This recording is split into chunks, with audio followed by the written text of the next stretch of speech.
A service of KIBMradio.com, the Internet's home for an all old-time radio.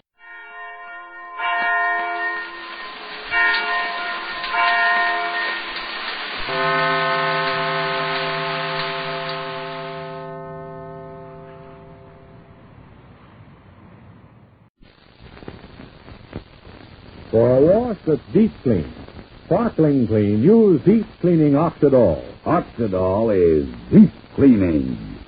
Deep cleaning. Deep cleaning.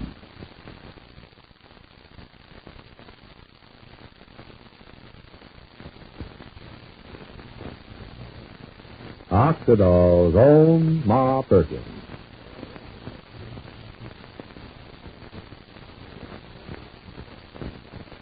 Today, let's listen in on a conversation between Mrs. Robert D. Buckaloo of Montclair, New Jersey, and a friend. Mrs. Buckaloo is talking about an amazing wash day discovery she made the other day. Listen. Why, if I hadn't seen it with my own eyes, I wouldn't have believed it. Imagine dirty wash water coming out of clothes I thought were clean. Where was this? Well, at a washing demonstration the other day, they used my clean clothes. At least I thought they were clean, because I had just washed them with a leading suds the way you told me. But then they washed those clothes over again, this time with deep cleaning Oxidol. You should have seen the dirty wash water come out of those clothes I thought were clean. That dirty wash water showed me Oxidol really can get out the gray dirt left in clothes by those shortcut suds. Isn't that interesting? I'm going to try deep cleaning Oxidol myself. Yes, ladies, deep cleaning Oxidol is worth trying because it reaches deep down into fabrics and washes out the gray dirt left in clothes by the leading wash day suds. The leading shortcut suds. So next wash day, try this yourself. Use deep cleaning Oxidol and see how much dirt Oxidol can get out of your clothes. And most important of all, see what Oxidol does for your clothes. When you use deep cleaning Oxidol, your clothes look white and bright. Your clothes feel soft and fluffy. Clothes smell sweet, too. Yes, your clothes look clean, feel clean, smell clean, because they are clean with deep cleaning Oxidol. Yet, Oxidol is truly safe. Deep clean clothes stay brighter, new looking longer. So don't wash clothes with suds that leave dirt in. To get clothes deep clean, sparkling clean, use deep cleaning Oxidol. Oxidol is deep cleaning. Deep cleaning. Deep cleaning. Ask your dealer for Oxidol today.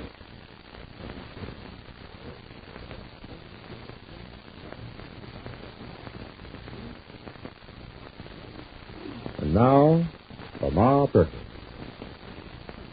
Well, the cousins have been victorious all down the line. They've driven Shuffle and Willie and Evie away from Ma. Cousin Ed and Cousin Sylvester have taken Shuffle's and Willie's jobs. And now they've even swindled Willie and Evie out of their life savings. Only one thing is left. Their great plot against Faye. To make Faye fall in love with Sylvester, so Sylvester can get his hands on Faye's inheritance. Well, we'll join Faye and Sylvester in just a few minutes on their date. But first, let's join Ma. It's after 11 o'clock at night, and Ma, alone in the kitchen, hears... Well, Ring something? It's so late. Oh, maybe I put the door on the hook. Coming! That's you, Faye? Me, Ma. Isn't the best of Treffle? Treffle? Is the door on the hook? Come in, Treffle. Evening, Ma.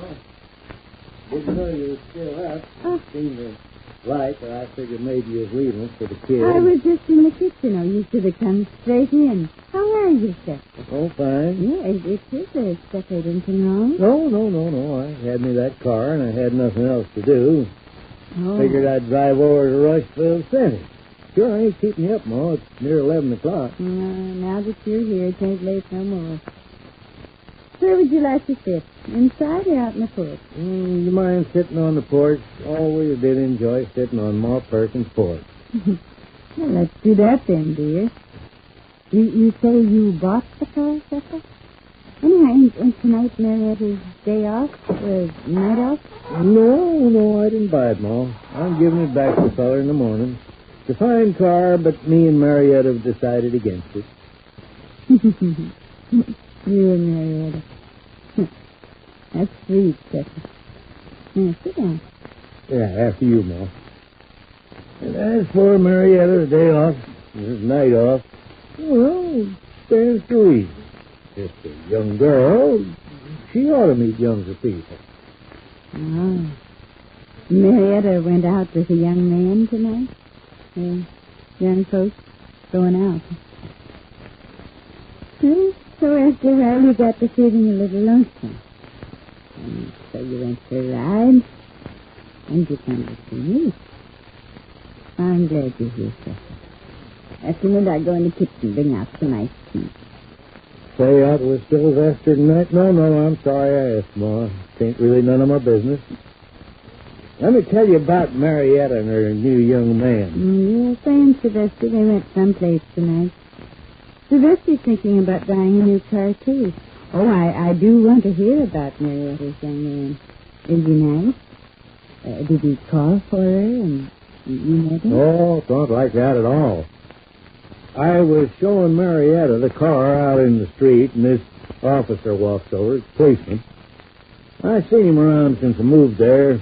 Big, nice-looking young fella. Even bigger than Sylvester. Well, anyhow, he walked over to where me and Marietta's looking at the car, and he falls into a conversation. And it kind of comes out the boy seen Marietta come and go, and he kind of, he'd like to get acquainted. Oh. So it ain't that they went no place. They were just sitting up there in the park. He got off duty at 8 o'clock. And since two's company frees the crowd, well, I come over here. Wiggins. Oh, that's nice, Chester. Marietta is a dear. Wiggins. His name. Officer Wiggins. Oh. He was in the Marines during the war. Got wounded, too, I believe. Grew up and lived in Middleborough all his life. A real bashful type of boy. Kind of looks like he's scared of the world every time he looks at Marietta. Can't be too scared if he's on the police force. And also a Marine. Oh, yes.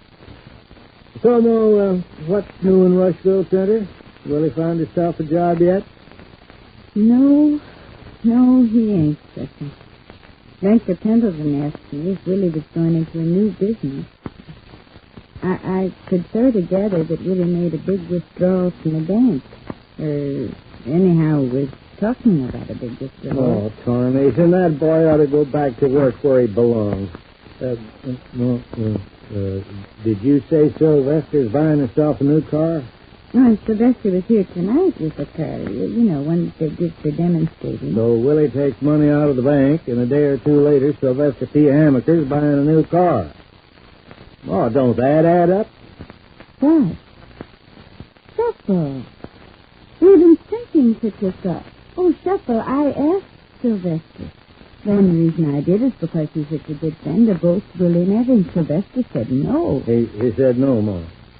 Sure, what else would he say? What if he's lying? You mean you don't believe the cousins would tell you lies, then? The neighbor's boy, Chester? Oh, don't, cousin. Tell me straight out, barefaced lies. Okay, Ma. Maybe we ought to go get that iced tea now. Maybe when I come over, it shouldn't be for sitting on your porch and talking. Maybe it should be for just sitting. Because about the cousins, we can't talk, Ma.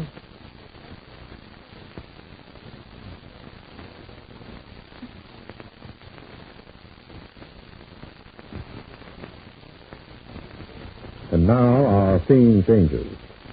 Faye and Sylvester have gone out to Sylvester's favorite place, that country club where Faye is a member. Sylvester doesn't breathe this to a soul, but he never even saw a country club until innocent Faye invited him there one night. But of course now Sylvester's very much at home at Faye's club. Well, right now they've wandered out on the pier. Listen. The boards feel wet to the touch, good lady, or I'd invite you to sit down. The night due, I presume. Yes, I guess so. You seem very pensive tonight, little lady. Not your usual gentle self. I'm afraid that's right, Sylvester. I've been sort of... Oh, I don't know. Well, not my doing, I hope. I've been coming to this place for so many years now. I was never a member, you know, until I married Paul. And after he died, I decided to keep the membership in case Paulette ever wanted to come here. And so I was thinking how everything changes. Oh, my, those are certainly very deep and very wonderful thoughts, Cousin Faye. I was under the impression you liked coming here with me, Cousin Faye. But if the contrary happens to be the case, why... No, you hardly figure in it at all. I just... Well, yeah, that's not very polite either, is it? Oh, I'm sorry, Sylvester. Guess I'm just getting to be the brooding type. Sort of an old maid. Oh, I hope you don't really mean that, Cousin Faye. Perhaps it's no secret that I had hopes otherwise, Cousin Faye. No, I guess it was no secret. Sylvester, let's not talk about that now. I wonder if you'd do me a favor. Sure. It isn't really a very nice favor. I don't want you to ask any questions of Willie and Evie, but if they ever mention anything to you about their business deal, I wonder if you could see your way clear to telling me about it. Of course, if they tell you not to, you mustn't, but... Oh, golly, when Evie's in a certain frame of mind, she can be so silly. And I do want to help her. Faye, whenever I hear anything, I promise I'll tell nobody else before I tell you. Thank you very much. And now, can we please talk about us again, Cousin Faye? Mm-hmm. What do you want to talk about, Cousin Sylvester? About what I asked you a week ago, you know, going steady about the future. I haven't made up my mind yet about the future. Cousin Faye, a fellow's not made of iron. A fellow can go on just so long. You're a grown woman. You ought to know the score. I beg your pardon. I don't know what you mean you're not made of iron. If you mean what I think you mean, I certainly hope you don't mean it. You know what? I think I've been patient with you too long. I think what you need is a man who really knows his own mind. Well, I need no such thing. No? Don't do that. Sylvester, this isn't you. Sylvester!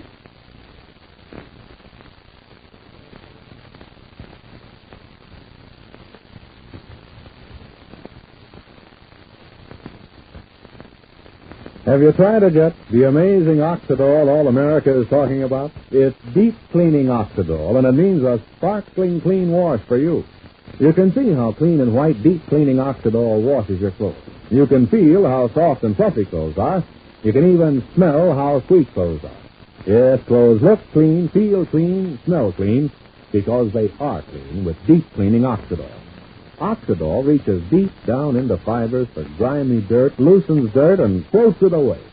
So for a wash that's deep clean, sparkling clean, get deep cleaning Oxidol at your dealers now in the same familiar Oxidol package.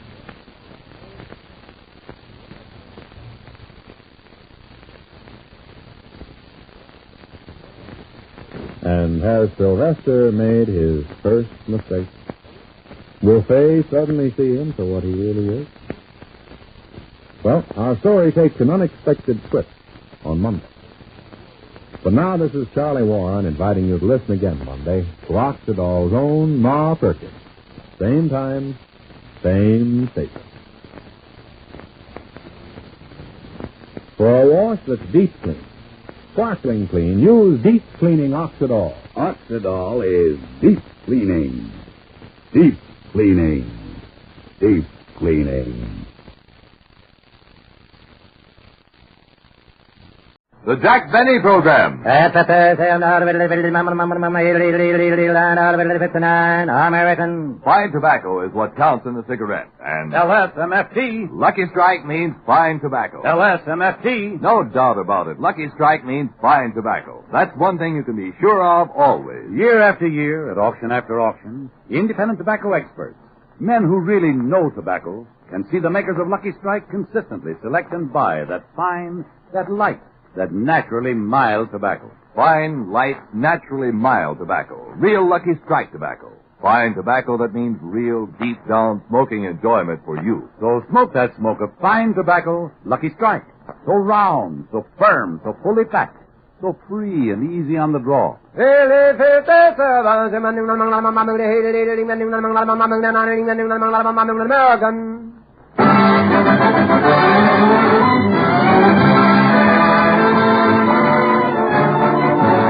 Lucky Strike program starring Jack Benny with Mary Livingston, Phil Harris, Rochester, Dennis Day, and yours truly, John Wilson.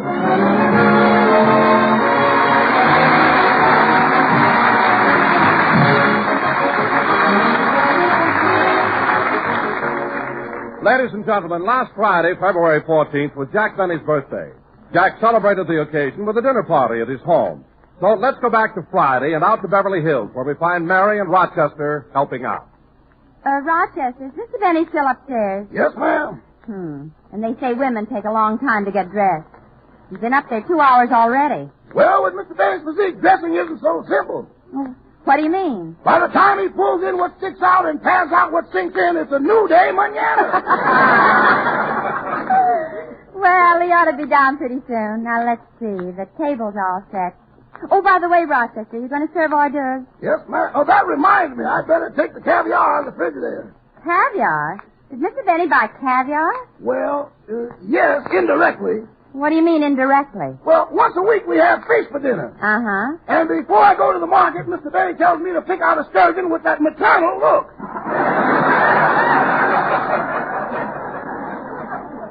Well, Mary, I'm all dressed. How's everything going? Oh, fine, Jack. And while you were dressing, these telegrams came. I already opened them. You did? Well, read them to me. Okay. Dear Jack, sorry I won't be able to attend your birthday party as I have a touch of flu. Signed, Jane Wyman. Too bad. Here's another. Dear Jack, sorry I won't be able to attend your birthday party as I have a touch of grip. Signed, Claudette Colbert. Gee. Oh, here's another. Dear Jack, sorry I won't be able to attend your birthday party as I have a touch of distemper. Signed, Lassie. Well, then we can leave the bone in the soup. Is that all? No, there's one more. Oh, this one's from Leo DeRocha. Oh, Leo, huh? Yeah, he says, Dear Jack, I'm sorry I can't bring my wife to your birthday party as I'm a single man in California. Gee, that's a shame. Anyway, I'm sure the party will be a success. I'm having Isaac Stern and Mr. and Mrs. Coleman. Rochester, what are you doing? I'm putting the champagne labels on the 7-Up.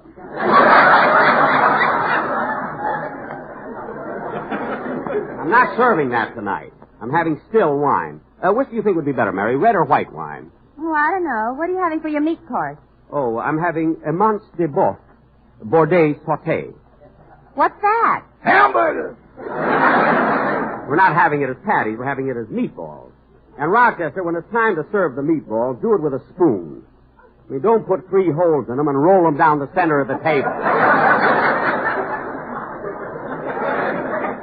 Now, Mary, after everybody arrives, I wonder who that can be. Much too early for any of the guests. I'll get it. How do you do, Mr. Benny? My name's Brown. I represent the Lifetime Pot Pan and Kettle Company. May I come in for just a minute? Thank you. Look, This is my assistant, Joe Davidson. Oh, glad to know you. That goes double.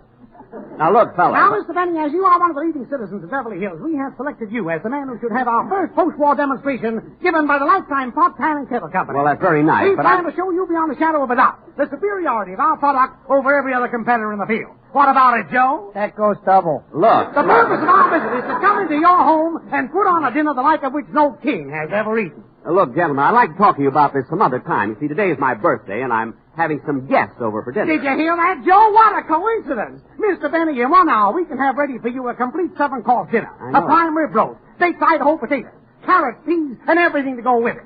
You'd fix all that for me? What will it cost? Not a dime, Mr. Benny, not a dime. This dinner is put on absolutely free through the courtesy of the Lifetime Pot, Pan, and Kettle Company. Well, that sounds reasonable. Yeah. Quiet, Mary. Fellas, what do you get out of it? Mr. Benny, after you have tasted food that's been cooked in a Lifetime Pot, Pan, or kettle, you'll never want to be without them. Isn't that right, Joe? That goes double. Mary. I answer for Joe. He fell asleep. Oh. Well, Mary, what do you think about it? Oh, Jackie, you can't do a thing like this. You're having important guests like Isaac Stern, one of the world's greatest violinists, and Mr. and Mrs. Ronald Coleman. There's nothing to worry about. We drive our truck around to the back door, we prepare and cook the food in your kitchen, and your butler will serve it. You see, Mary, there's nothing to it. Go ahead, fellas. The kitchen is yours. Good, good. Mr. Benny, you're a man with a head on your shoulders. Excellent double. What? Come on, Joe. We got a job to do. Say, you know, Mary, this is going to... Jack Benny, you ought to be ashamed of yourself. Mary, what are you worried about? We'll be getting the best food possible, and nobody will know. After all, nothing's too good for the Colemans. They're probably getting dressed for my birthday party right now.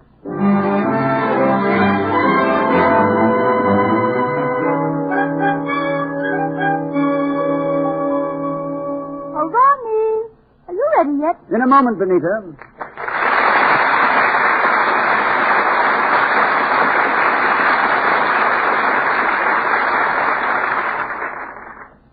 Doing? I'm just looking through this medical book. Let's see. Arthritis, asthma, athlete's foot, blisters, beriberi, croup, colic, erysipelas, fever, gout, goiter, gangrene. Oh, darling, we've used all those excuses. This time we'll have to go. Yes, I guess we'll have... Oh, wait a minute, wait. Here's one I overlooked. Distemper.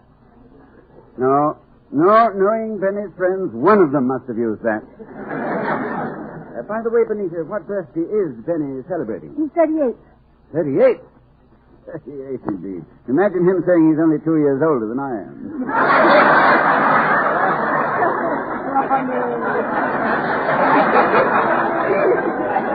Oh, let's stop wasting time and get ready. They're expecting us. I told Mr. Benny we'd be there early. You saw Benny today? Yes. He dropped over here. You remember about 2 weeks ago he borrowed your fountain pen? Oh, so he finally returned it. No, he came over to fill it. Imagine that. When we go on our vacation, we ought to leave a bottle of ink at the back door. We did that last year, and that Harris fellow drank it. Come on, Ronnie, come on. Put on your tie. All right. Oh, what a wasted evening this will be. Wish I could stay at home and listen to some good music. By the way, you know that new record I bought? I almost know it by heart. Really? How does it go? Open the door, Richard. Richard, open that door. Come on, darling, help me out. Rap on the table. Oh,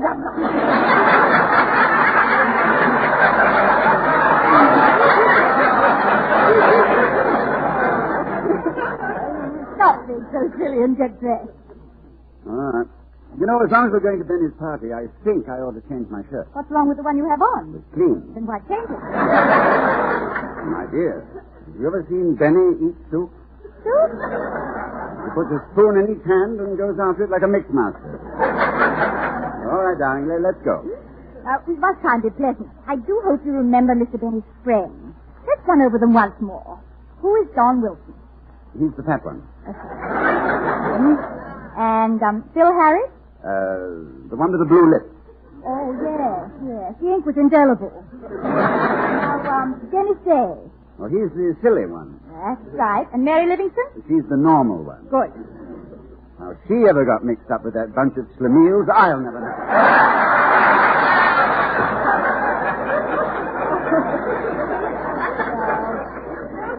Come on, Ronnie, come on. We mustn't keep them waiting any longer.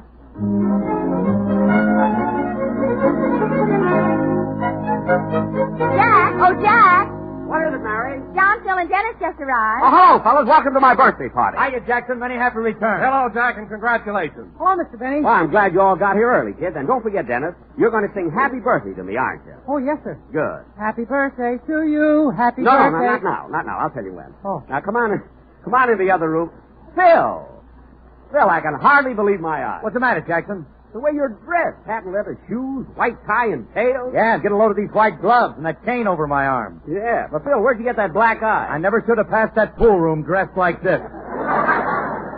Well, anyway, Phil, you do look nice. Shall I serve the cocktails now, Mr. Benny? Not yet, Rochester. We'll wait until John, don't mess around the table. We got everything set just right. I was just admiring it, Jack. It looked wonderful. But what's the idea of having that bed sheet over those 4 chairs? Those aren't 4 chairs. What? That's a bench we lifted from the bus stop. Jack, you did. Mary, it's only for a little while. And anyway, kids, We're going to have a fine dinner and lots of fun. Well, Dennis. Huh? I noticed you brought a little package to my birthday party. Uh-huh. Ah, Dennis, you don't have to blush. Come on, open it up. Not till we get to the table. What is it? My lunch.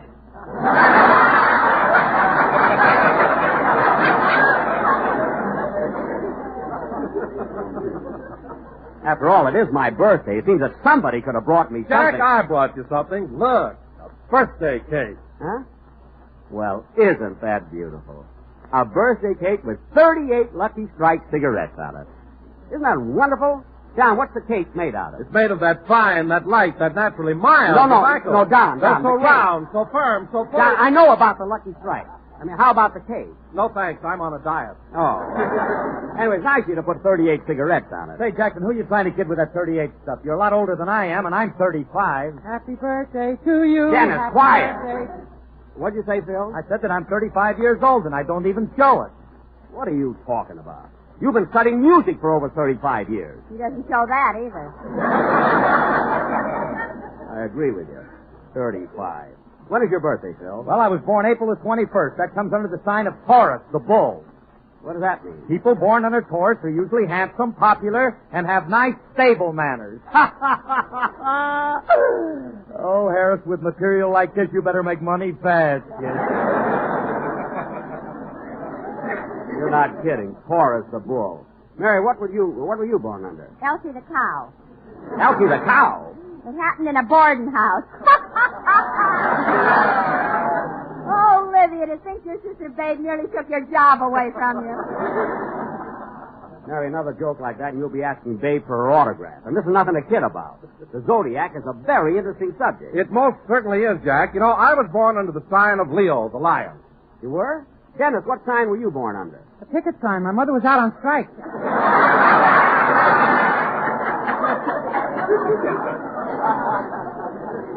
Now, Dennis, stop being silly. And that goes for all of you. And now watch it tonight, will you, kid?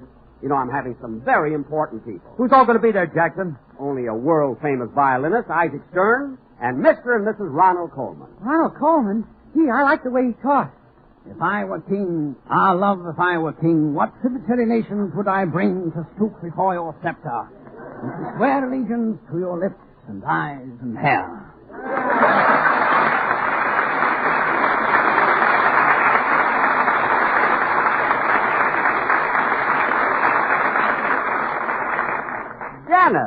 Dennis, you sounded just like him. That was very good. Thank you, Benita. All right, Dennis, all right, that's enough. Now, kid, remember what I told you. Rochester, see who's at the door, please. Yes, sir. Oh, good evening, Mr. and Mrs. Coleman. Good evening. Hello, Manchester. May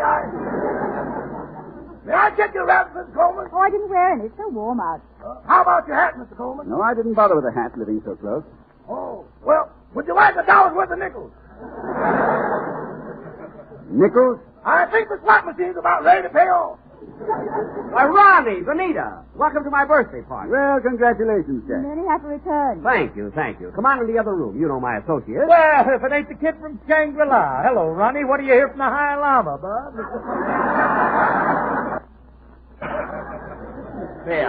Phil, the party just started. Control yourself. Here's Mary and Don Wilson. It's nice to see you again. Hello, Mr. and Miss Coleman. Hello.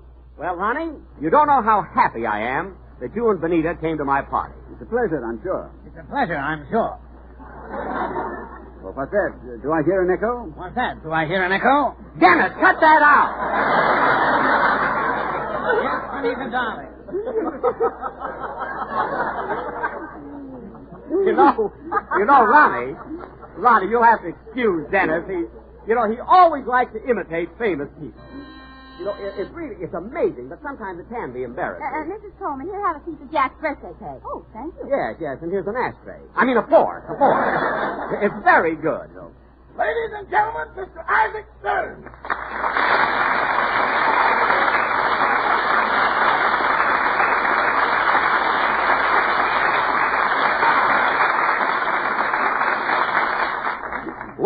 Well, Mr. Stern, I'm sure glad you got here. Come on in and sit down. Thank you. I'm so tired of standing. Standing? Yes, somebody lifted the bench from the bus stop. Oh. If that sheet's got a hole in it, we're dead. Quiet, Rochester. And Mr. Stern, you know my gang, Mary, Phil, and Don. Oh, yes. Hello. I don't believe you've met Dennis. Dennis, this is Mr. Isaac Stern. How do you do, Dennis? I've listened to you many times on the air, and I've enjoyed your singing very much. Dennis, the man paid you a compliment. Huh? Say something. Happy birthday to you. No. Happy birthday. Dennis, no, not yet. See, Isaac, he's a little excited because it's my birthday. And now, Mr. Stern, I want you to meet two very charming people. They're very, very close friends of mine. In fact, we're neighbors. Mr. and Mrs. Ronald Coleman. Well, this is indeed an unexpected privilege. Thank you. I feel the same way. In fact, had we known you were going to be here, we wouldn't have hesitated about coming. I mean, we would have come earlier. Yes.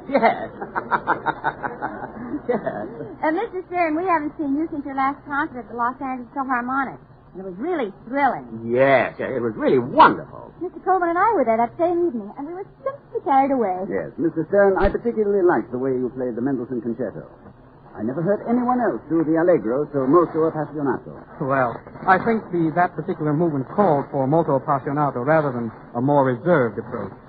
Well, I thought... Oh, shut up.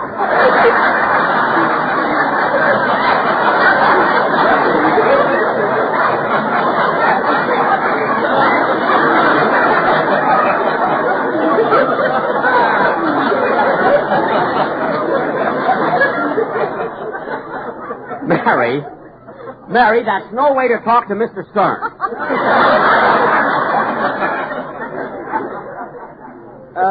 Mr. Stern, you know, I thought that the Mendelssohn Concerto could be played molto appassionato or allegro con moto. I mean, it could go either way, like a Studebaker. I mean... one has a moto in the front and the other has a moto in the back. Mary, we're having a serious discussion. Now, Mr. Moto. Mr. Sterno. Mr. Stern. Mr. Stern, I've heard some violinists play the Mendelssohn Concerto molto appassionato and others play it andante. Well, Mr. Benny, that has been a controversial subject. I see. Mr. Harris, as a colleague and a fellow musician, what do you think? Look, Bob, don't let this monkey suit I'm wearing fool you. Phil, please. Oh, Mr. Benny, dinner will be served in a few minutes. Thank you, Rochester. And don't forget to serve the caviar first. No caviar tonight, boss. Why? That sturgeon's name was Louis, not Louise.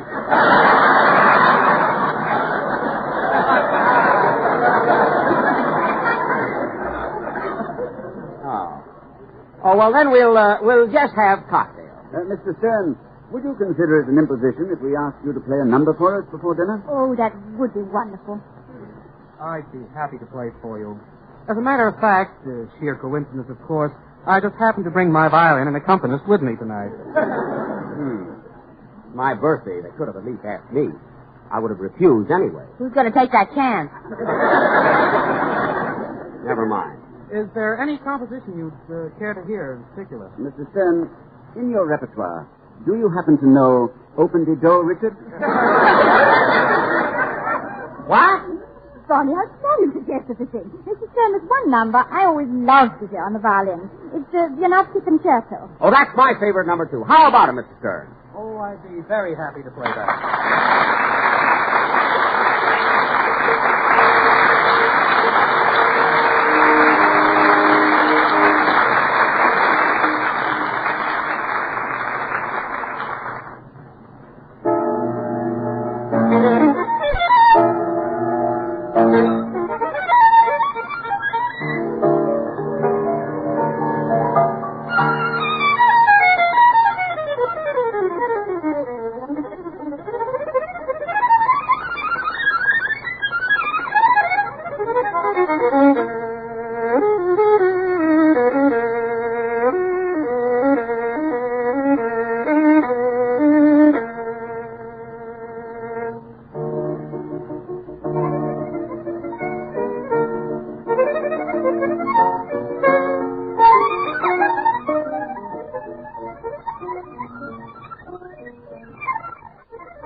Mr. Stern, that was really excellent.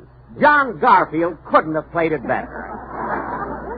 Jack, if you're referring to the picture Humoresque where John Garfield was a violinist, Mr. Stern did the playing. Oh, yes, I should have known. Mr. Stern, it's wonderful how in pictures they can always get somebody to do something for somebody else. In Lost Weekend, Phil Harris did the drinking for Ray Milland. And for that, they gave him an Oscar. The blue lips? No, red eyes. And by the way, Ronnie, speaking of pictures, I saw the preview of your new one, the late George Atley, and it was simply wonderful. Oh, thank you, Jack. Just recently I saw one of your pictures, too. Which one? The late horn blows at midnight. Oh. When did you see it? He went to the funeral. Quiet. And now, folks, with a little encouragement, I'll be glad to play a violin solo. Dinner, sir! Thank you, Manchester. Well, as long as it's on the table, we might as well go in. Come on, everybody. Come on.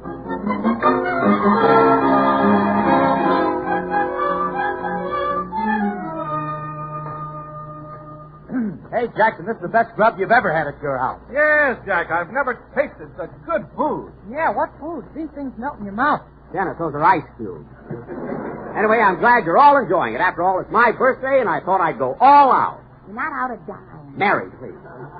Hey, Jack, this roast beef is simply delicious, isn't it, Benita? Yes. I wonder if I'd better ask for some more. Certainly. There's more where that came from. Rochester, more roast beef, please. Yes, sir. Anybody want more butter for their baked potatoes? Yes. Bring in more butter. Honey. Yes? Put the sugar bowl in your pocket. It's ours. Anybody want more bread, carrots, peas? Honey, what are you doing? Emptying the sugar out of the bowl. Oh, you needn't bother. That's ours, too. Mr. Stern, why don't you put down the violin and eat something? I thought somebody might ask me for an encore. Oh, we'll have that after dinner. Benita, I think we've had dinner wrong all the time. This dinner is simply wonderful. Stop talking and let me eat. Gee, I'm full. Me too. Oh, come on, don't stop. Now eat some more. No, Jack, I couldn't eat another bite. And I'm not one to make speeches, but if I were king, love if I were king. I'm sorry. Jack, after this marvelous dinner, I want to tell you how much we appreciate your inviting us here. My pleasure, I'm sure. And Jack, this being your birthday, I want to take this opportunity of wishing you many, many happy returns. Happy birthday, Jack. Good luck. Speech? Well, my friends, I'm so happy that you could all be here tonight on my birthday. I'm glad you enjoyed the dinner. And I hope that next year... All right, folks, you've all had a chance to taste the food. Now listen to me. What? This demonstration dinner was put on here tonight, free of charge, by the Lifetime Pot, Pan, and Kettle Company. Wait a minute. Quiet, Bob. It's Echo Double. Demonstration dinner? The Lifetime Pot, Pan, or Kettle is available in different sizes, ranging in price from $1.50 to $4.75. Come on, Benita, let's get No, out of you here. don't. Hey, Joe, lock the door. Lock the door. Don't you dare. This is an outrage. We're going. Going? There's one like you at every demonstration. You bloat yourself on free grub, then you want to leave. Don't lock the window. Now, wait a minute. I knew that. Now, here's an important fact about the Lifetime Kettle. It's stainless steel. It's sturdy. I'll show you. Not on my head. Come on, Benita, let's go. Ronnie, Benita. Mr. Stern, you can't go. Don't go, please. Wait. Look, Mary, it wasn't my fault. Honest, kids, I didn't know this was going to happen. Still, you know I... Look, kids, answer me. Somebody say something. Happy birthday to you. These pots and pans are guaranteed for life. And make a wonderful birthday gift for you. Yeah, happy birthday. Everything happens for me.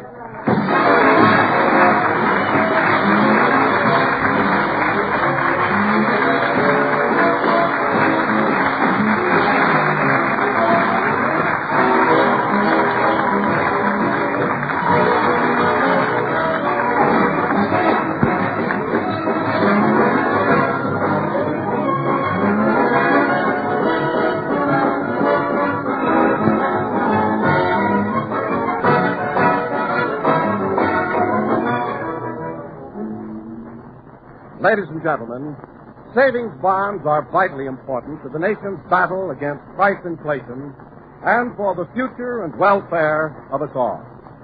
It is important that we continue to build financial security for ourselves and for our children. Protect your future. Buy extra bonds now. Thank you.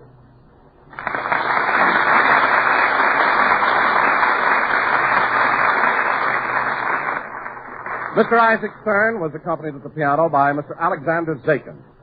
Now, Jack will be back in just a minute. But first, here is my good friend, Mr. Basil Rydale. As you listen to the chant of the tobacco auctioneer, remember LSMFT. American Lucky Strike means fine tobacco. And in a cigarette, it's the tobacco that counts. Here are the words of a man who's been an independent tobacco buyer for 29 years. Carl Hartfield of Greensburg, Kentucky, who said, I can report what I've seen with my own eyes. At auction after auction, I've seen the makers of Lucky Strike buy fine tobacco. Good, ripe, prime leaf. Tobacco that's got real smoking quality. I've smoked Luckies for over 28 years. Yes, season after season, independent tobacco experts like Mr. Hartfield can see the makers of Lucky Strike consistently select and buy that fine, that light, that naturally mild tobacco. fine, light, naturally mild tobacco. Real Lucky Strike tobacco. LSMFT. Lucky Strike means fine tobacco. For your own real deep-down smoking enjoyment, remember. LSMFT. Lucky Strike means fine tobacco. So smoke that smoke of fine tobacco, Lucky Strike. So round, so firm, so fully packed, so free and easy on the draw.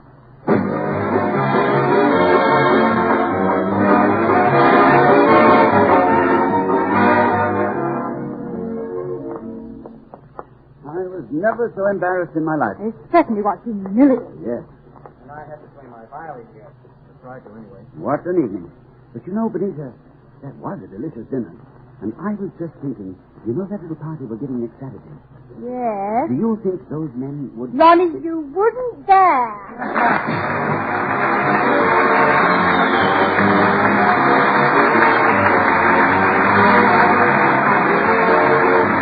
NBC, the National Broadcasting Company.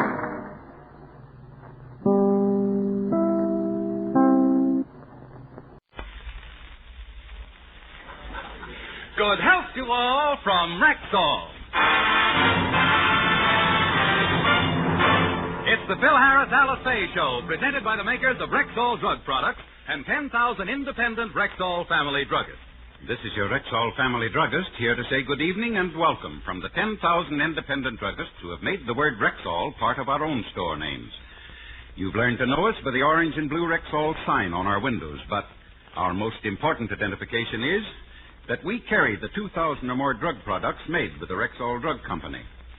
In millions of American homes, these products are household words, like Plenamons, for example, Rexall's famous multivitamin capsules. Just 2 Plenamon capsules daily give you more than the daily minimum requirement of every vitamin for which such requirements have been established, plus valuable liver concentrate and iron. And it's quality like that we family druggists are talking about when we tell you you can depend on any drug product that bears the name Rexall. Good health to all from Rexall.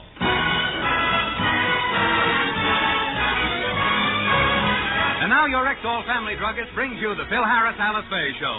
Written by Ray Singer and Dick Chevrolet with Elliot Lewis, Walter Tetley, Robert North, Janine Roos, Ann Whitfield, Walter Sharp and his music, yours truly, Bill Foreman, and starring Alice Faye and Phil Harris.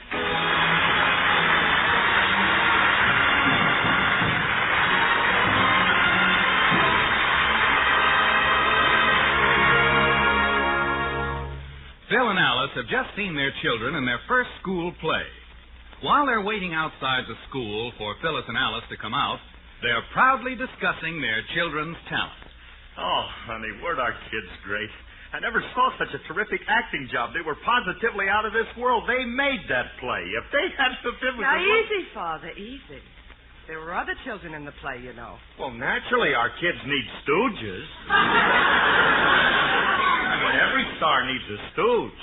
I guess you're right. It's like us. I couldn't possibly do my radio show without you.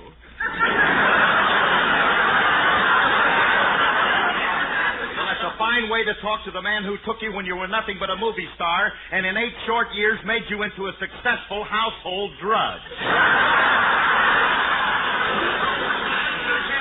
That's the thanks I get for taking you from fleeting prominence into permanent obscurity. I should think at least that you would... How do you do, Mrs. Harris? Oh, hello, Miss Miller.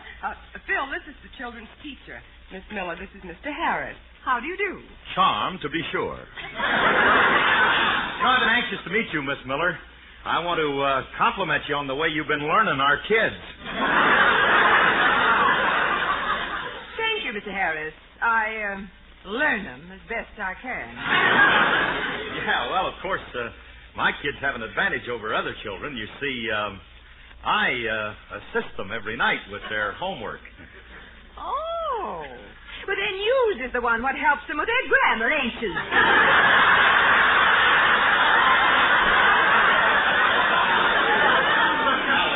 Alice, we got to get our kids out of this school quick. Why? This dame just split a subjunction.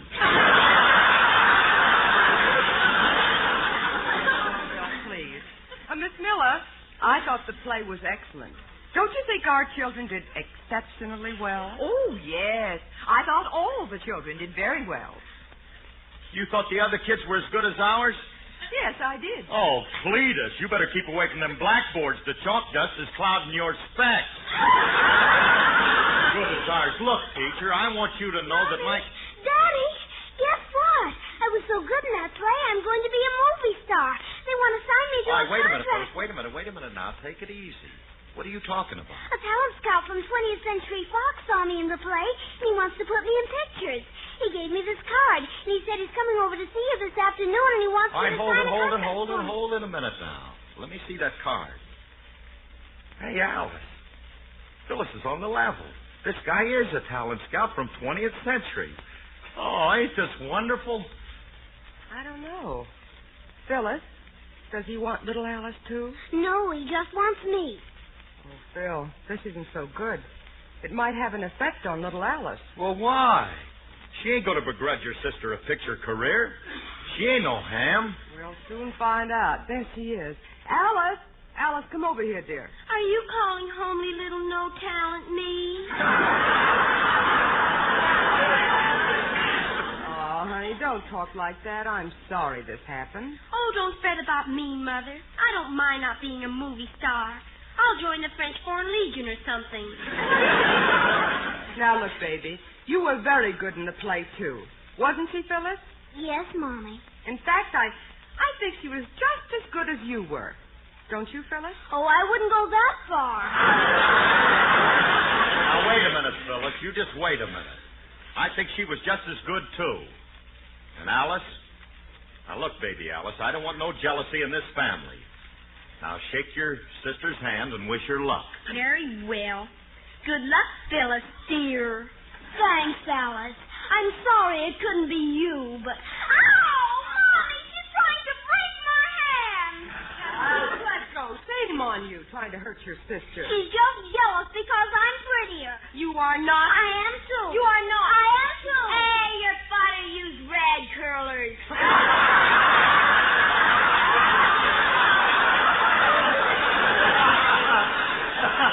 Oh, that's telling her baby... Wait a minute. I'm her father, and I do not. Now, come on, Alice. Let's get home so we can be there when that talent scout comes over with the contract. Hey, Philly's going to be a big star. Oh, that lucky little kid. She's just chock full of beauty and talent, and she gets it all from her father. Oh, Curly, that blue blood line of yours.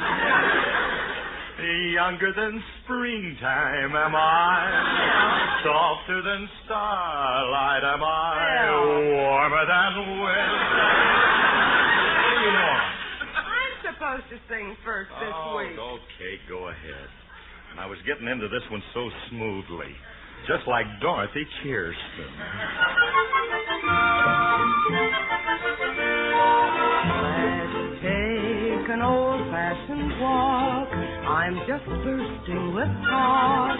What a tale could be told if we went for an old-fashioned walk. Let's take a stroll to the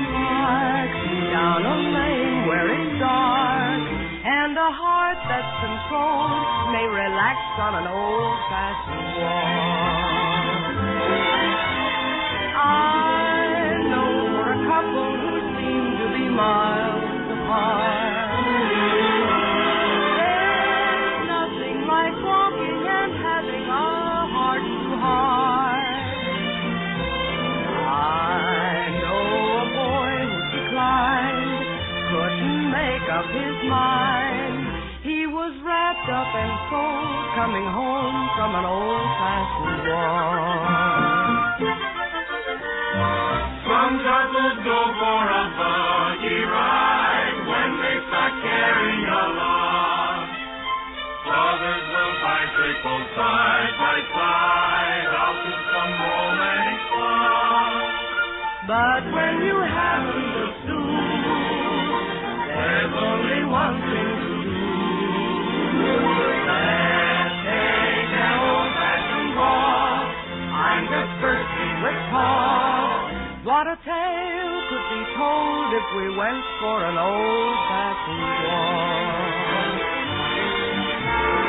I know a boy who declined, couldn't make up his mind. He was wrapped up and sold, coming home from an old-fashioned walk.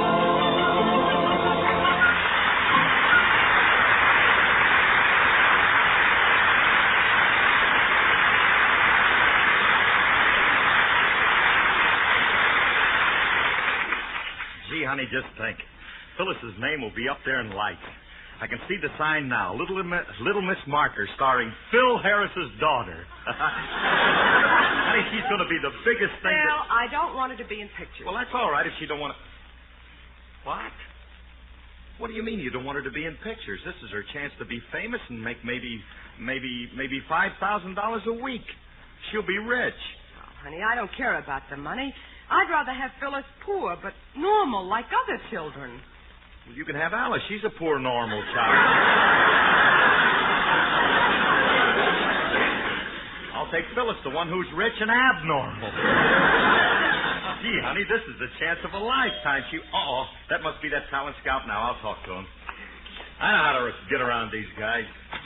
How do you do, sir? It's a pleasure to meet you. Anybody can see by looking at you that you're a smart, capable, intelligent... It's me, Philip. Dull, stupid, no talent, no...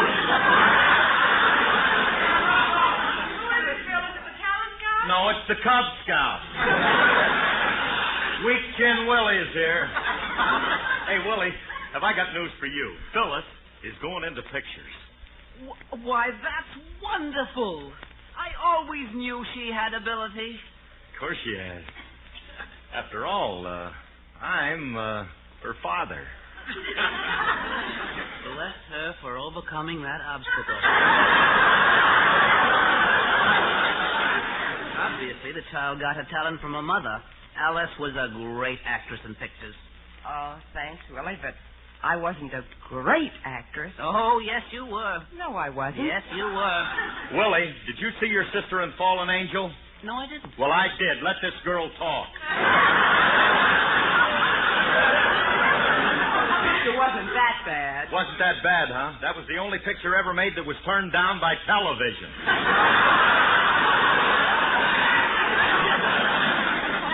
I don't want my child in pictures. She's too young, and that's final. But, honey, don't you see what it... Oh, well, that's probably the talent scout with the contract. What'll I tell him? Well, blame it on me. Tell him I won't sign because... Well, tell him she's not really a child. She's a lot older than she looks. All right, I'll tell him. Sorry, mister, but my wife don't want to sign no picture contract because she's a lot older than she looks. True. She can always play character parts. Maiden aunts, grandmother. All right, Frankie, all old right. ladies, old men. Gad, you're married to a versatile woman. Now, wait a minute, Remley. I'm not talking about my wife. She's not too old for pictures. I'm talking about little Phyllis. She's too old. Curly, do you mind if I smell your breath? Okay, if it'll put you on your feet. You understand, Remy. I made a mistake. I thought you were the talent scout who's coming over to sign Phyllis for pictures. Hey, do you mean it? Yeah. Little Phyllis, my godchild, will be a movie star? Yeah. Gee, that's what I always wanted her to be. And with me handling her, she'll go places. Just think, she'll have her name up in lights. I can see the sign now. Little Miss Marker, starring Frankie Remley's godchild. Remley, I already had a sign made. Oh. It ain't going to do either of us any good. You see, her mother won't let Phyllis go into pictures. What has she got to say about it? I've already given my permission. But, Frankie, don't stand there. Get the child to the studio. Get her in front of the camera. Quiet on the set! Quiet! Action! Roll 'em. Cut! Well, we shot that scene fast. Who's she working for? Monogram? All right. Look, Frankie, Alice don't want Phyllis to work because Phyllis is too young. You're never too young to go to work. You got a big investment in that kid. She's been sponging off for you since the day she was born. When's she going to start paying you back? Remley, Phyllis is 5 years old. That's what I mean. How long is she going to keep stalling? Frankie, parents don't expect kids to pay them back. I paid mine back when I was a kid. In cash? No, not in cash. But when I was 12, I ran away from home, and in appreciation, they canceled the debt. I don't owe them a dime. Okay, so you don't owe them. Frankie, I want Phyllis to go into pictures, but Alice absolutely refuses to let her work. Well, the government ain't going to like this. They insist that kids go to work. That's why Congress passed that bill. What bill? The child labor law. Make them labor while they're a child. That's the law. You don't know nothing. Well, I want the kid to work, but Alice ain't going to allow it. Well, Curly, you can't just give in to Alice like this. It ain't manly. You're right. I ain't afraid of my wife. I'm going to sign Phyllis to that contract, and I'll make Alice like it. How? I'll sign it, but I won't tell her about it. That's telling her, Curly. Oh, you're not going to tell her. Well, come on. Let's wait outside and get this talent scout before he comes in the house. And let me handle the details. As Phyllis's agent, I'll get her a good deal. Okay. You know, Frankie. What's that? You don't know what it means to be a father. I'm proud of Phyllis. She's a beautiful kid. Yeah. The old master painter did a great job on her. The old master painter... All right, Curly, all right. Don't drag it out. Put the frog to work.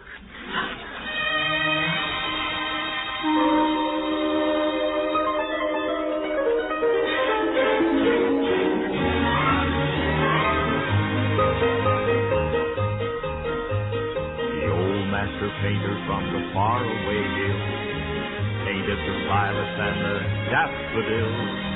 He put the purple in the twilight haze and did a rainbow for the rainy day. Dreamed up the murals on the blue summer sky, painted the devil in my darling's eyes, captured the dreamer with 1,000 thrills, the old master painter from the faraway hills. Then came his masterpiece, and when he was through, he smiled down from heaven and he gave me you. What a beautiful job on that wonderful day. The old master painter from the hills far away. He came from your home on blue summer stars. He came for love lighting my darling fire.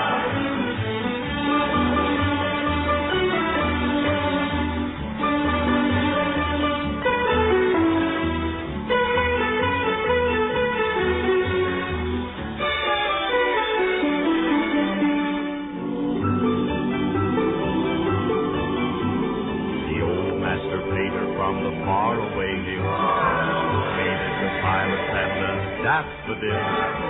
He put the purple in the twilight air, sending a rainbow for the rainy day. Dreamed up the murals on the blue summer sky, painted that devil in my darling's eyes. Captured his dreamers with 1,000 thrills, the old master painter from the faraway hills. Then came his masterpiece, and when he was through, he smiled down from heaven and he gave me you. What a beautiful job on that wonderful day. The old master painter from the hills far away, far away, far away.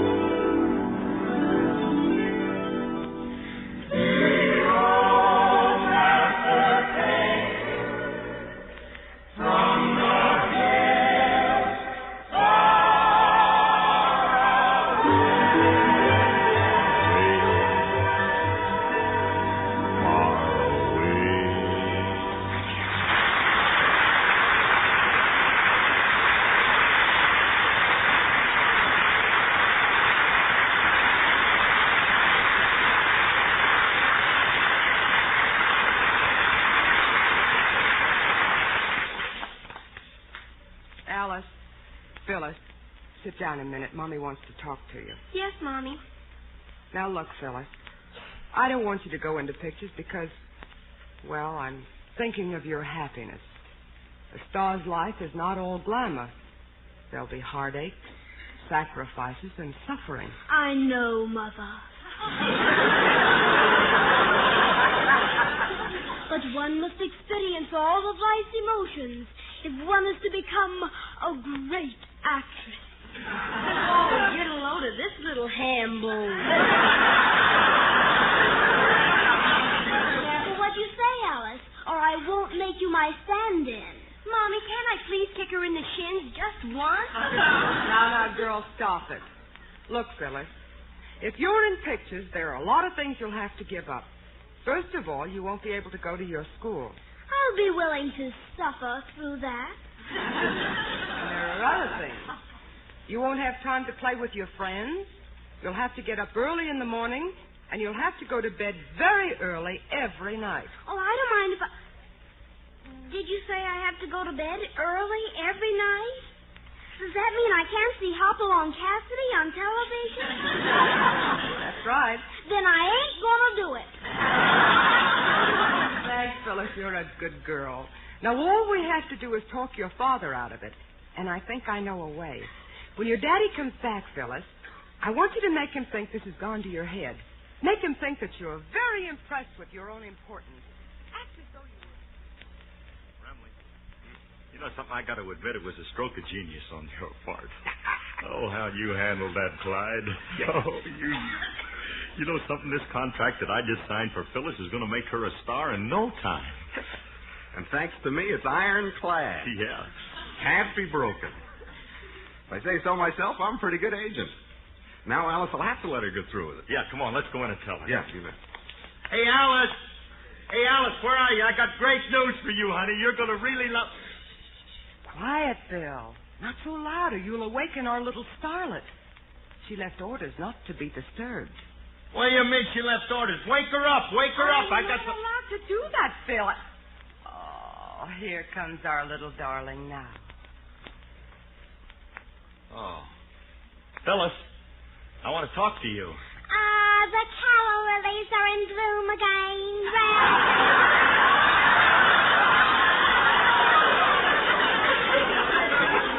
Rally. Alice, you better look at this kid. She's got a bone in her throat. Oh, but please. Your shouting will shatter my precious little nerves, and I'll be in no condition to make my cinematic debut. Now, just a minute. You cut that out or I'll take you across my knee and whale the daylights out of your little debut. All right, hold it, Curly. You so much as lay one finger on my little client who's going to pay me 10%, and I'll punch you right in the nose. You stay out of this, Remley. I'll handle my kid. Now, look, baby, just because you're going into the movies, don't let it go to your head. I want you to remain my My own sweet little Phyllis. Father, please. The name is now Ingrid.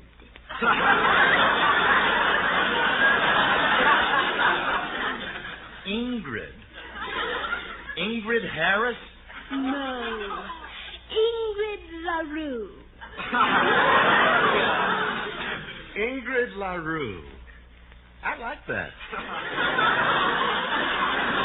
You would. It sounds like a Swede strip teaser.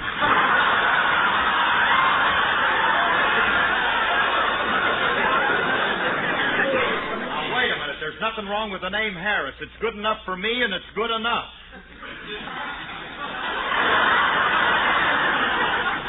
Now, look, Philip, won't do you any good to argue. Ingrid has made her mind up. Oh, and by the way, Ingrid wants you to make reservations for her on the Queen Mary. The Queen Mary? What for? She's going to Stromboli to make a picture. Oh, fine. Fine.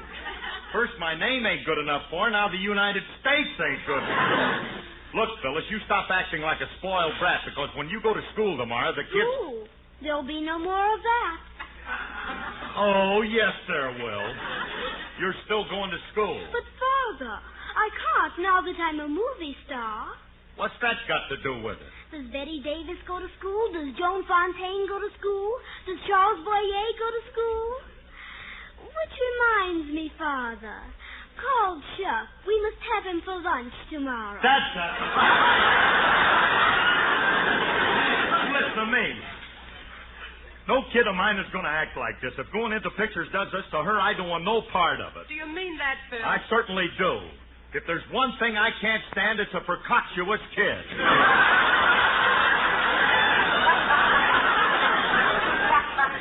She ain't going into pictures. But, Curly, you signed a contract. You talked me into it, too. And now you're going to get us out of it. Now go over to that studio and get them to break that contract. You better not come back here, Goldstone. You get it?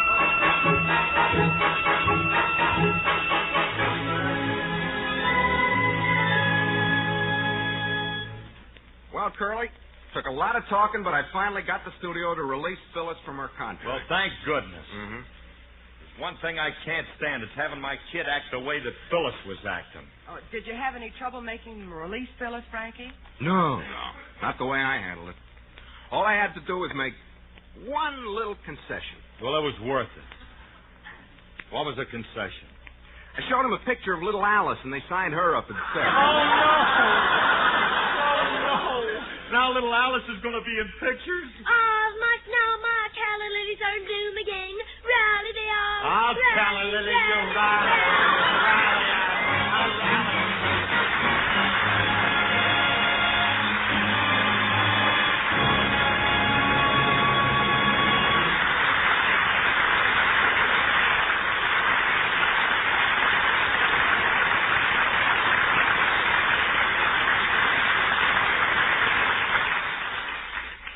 Alice and Phil will be back in just a moment. But first, here's your Rexall family druggist. I wonder what's the most common under-the-weather complaint in the average family. Well, I know what it is in mine. Acid indigestion and plain old sluggishness. You know, I was sure that's what you were going to say. And I'm also sure that's why so many millions of bottles of Rexall Milk of Magnesia are on hand right now in family medicine cabinets. Do you recommend Rexall Milk of Magnesia? Me and 10,000 other family druggists. You see, ma'am, the wonderful thing about Rexall Milk of Magnesia is that it's both a quick-acting antacid and a thoroughly effective yet gentle laxative. What's more, Rexall Milk of Magnesia is free from unpleasant earthy taste. Say, my family will be glad to know that. Then why not convince them? Believe me, ma'am, Rexall Milk of Magnesia is so pure, so creamy smooth, and thoroughly mild that even a child can spot the difference. If acid indigestion or sluggishness is your family's number one complaint... And it is. Try Rexall Milk of Magnesia. 10,000 family druggists will tell you you can depend on any drug product that bears the name Rexall. Good health to all from Rexall.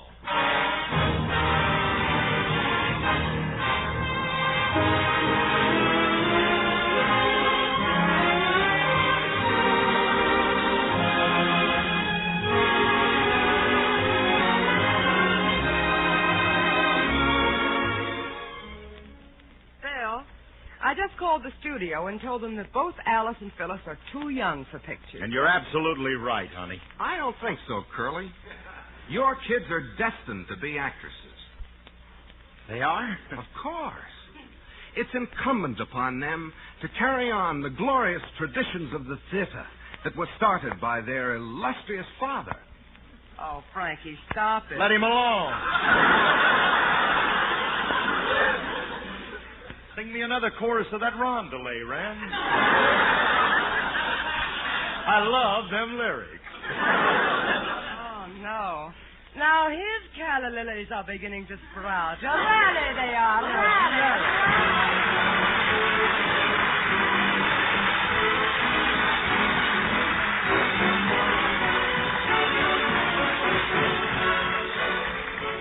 This program was produced and directed by Paul Phillips. Included in today's cast was Lois Corbin. The part of Frankie Remley was played by Elliot Lewis, and Julius was played by Walter Tetley. Alice Faye appeared through the courtesy of 20th Century Fox. Don't let a simple sore throat cause discomfort without trying this for relief. At the first sign, gargle with Rexall's famous MI-31 antiseptic. Use full strength. Rexall MI-31 kills contacted germs in a few seconds. What's more, Rexall gives you a full pint of MI-31 at the same price you pay for smaller quantities of other leading brands. Ask for Rexall MI-31 wherever you see the orange and blue Rexall sign on the window.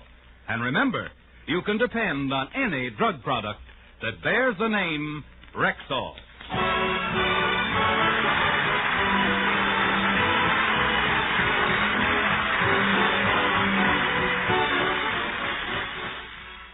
Sam Spade. Then the Lunch on Theater Guild follow immediately on NBC.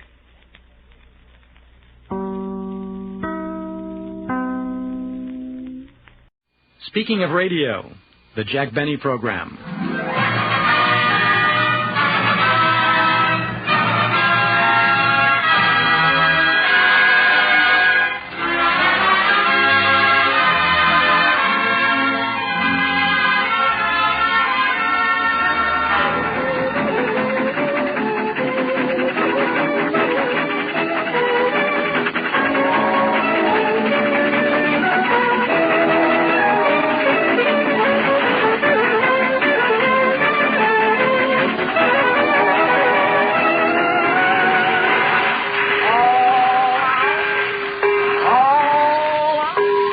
Canada Dry, the campaign of ginger ales, presents a series of programs to advertise the new made-to-order Canada Dry, which you can now buy by the glass at drugstores and soda fountains.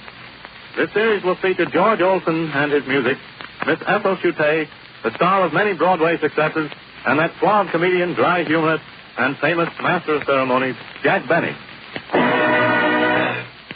Thank you, Mr. Thorgerson. That's pretty good from a man who doesn't even know me. Ladies and gentlemen, this is Jack Benny talking, and making my first appearance on the air professionally. By that I mean I'm finally getting paid, which, of course, will be a great relief to my creditors. I really don't know why I'm here. I'm supposed to be a sort of a master of ceremonies and tell you all the things that will happen, which would happen anyway. I must introduce the different artists who could easily introduce themselves, and also talk about the Canada Dry made to order by the glass, which is a waste of time, if you know all about it. You drink it like it and don't want to hear about it. So, ladies and gentlemen, a master of ceremonies is really a fellow who is unemployed and gets paid for it. I think you will like the entertainment arranged for tonight, I hope.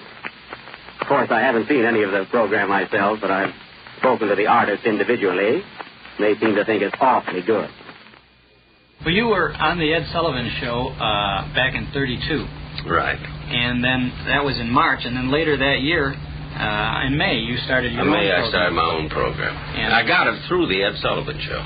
The sponsor? The Canada Dry Ginger Ale. They heard me on the Ed Sullivan Show, and as soon as that show was over, they called me and made me an offer. And you've had a sponsor on radio and TV ever since? Ever since. Right. What did you do on that Ed Sullivan Show? What happened was, I was in New York, and Ed said, Jack, why don't you come on my show? He did a sports show or something. Mm-hmm. I said, what'll we do? He said, what'll we do? He said, let you and I sit down, we'll write something. So I forget what it was, a couple of questions. He was doing a sports thing. So we sat down, and there wasn't much to the show except little talk, but evidently the agency for Canada Dry Ginger Ale perhaps liked my speaking voice, because that's all they could go by. Right. And they made me the offer right away. And that was for... That was 39 weeks, I think, with Canada Dry Ginger Ale. I think it was. Or I don't know how many weeks it was. But what they didn't want... See, I insisted on doing comedy commercials. Otherwise, I didn't want to do radio, television, nothing. So they were afraid of the comedy commercials. We had some very funny ones. And finally, they wanted me eventually to do, even though they had a lot of marvelous letters telling them how good the commercials were, because they'd never heard commercials funny like that, they still didn't like the idea. So then they wanted me to do straight commercials, and I said, I don't want it. And they even wanted me to do it, you know. It was something like that. And so then I could see we were going to have a little problem. So I said to my manager, let's look for something else, because I don't think they're going to keep me if I stop. J-E-L-L. The Jell-O program, starring Jack Benny with Mary Livingston and Phil Harris and his orchestra. The orchestra opens the program with Everything is Rhythm in My Heart from First in Girl.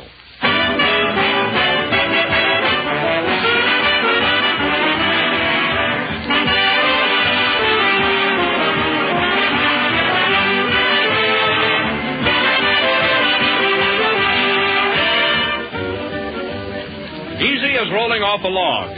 That's an expression we all use, but I know an even better way to describe something easy, and here it is. Easy as making Jell-O. Because Jell-O really is amazingly simple to prepare, and whenever you make Jell-O, you're making a dessert that's certain to please everyone. For Jell-O's famous true fruit flavor always gets a great reception. But just remember that you can find that grand extra-rich fruit flavor only in genuine Jell-O. All 6 delicious flavors are extra rich, and they come from fresh, ripe fruit. Easy to make, easy to take. That's Jell-O, the most popular gelatin dessert in the entire world today. That's Jell-O, too. So don't accept any substitute. Be sure you get the real thing. Look for the big red letters on the box. They spell Jell-O.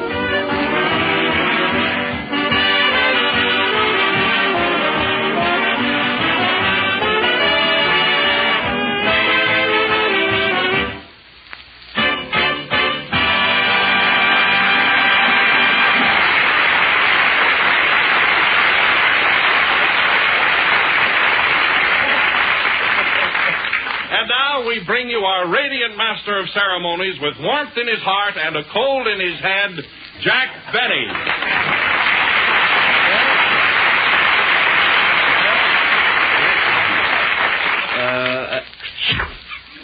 Hello again.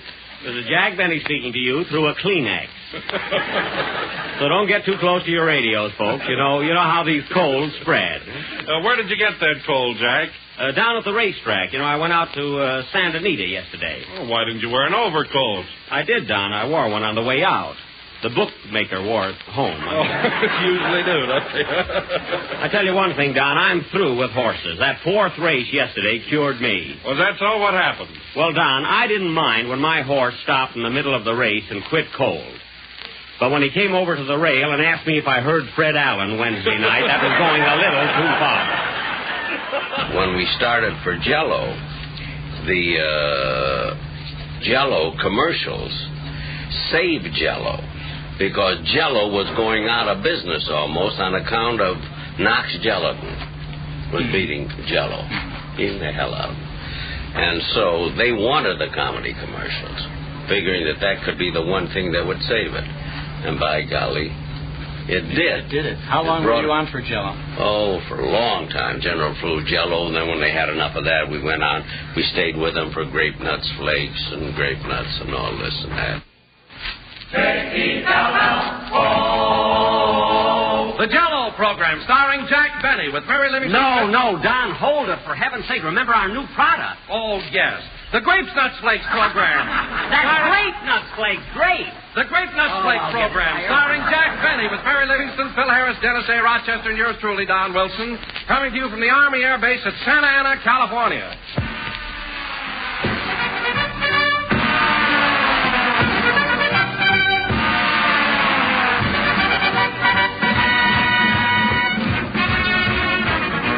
Say, friends, did this ever happen to you?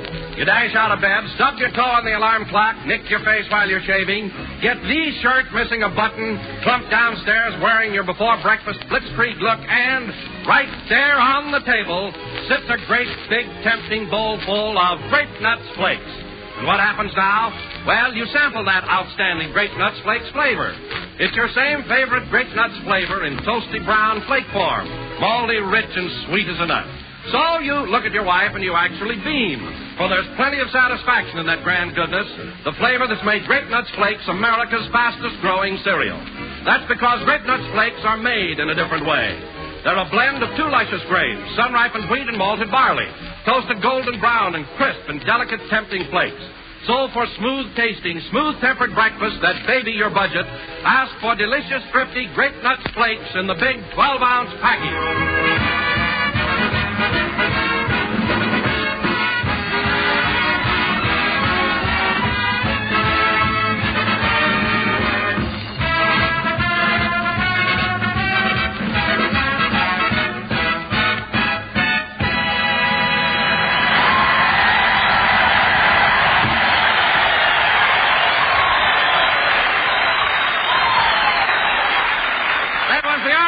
March played by the orchestra. Now, ladies and gentlemen, since we're at the Army Air Base at Santa Ana, we would like to reenact the scene which took place last Thursday when two cadets from this very field paid a visit to Jack Benny at his home in Beverly Hills. Oh, Don, who wants to hear about that? Jack and Rochester were hard at work in the kitchen, as I understand it, little suspecting that anyone would rob them.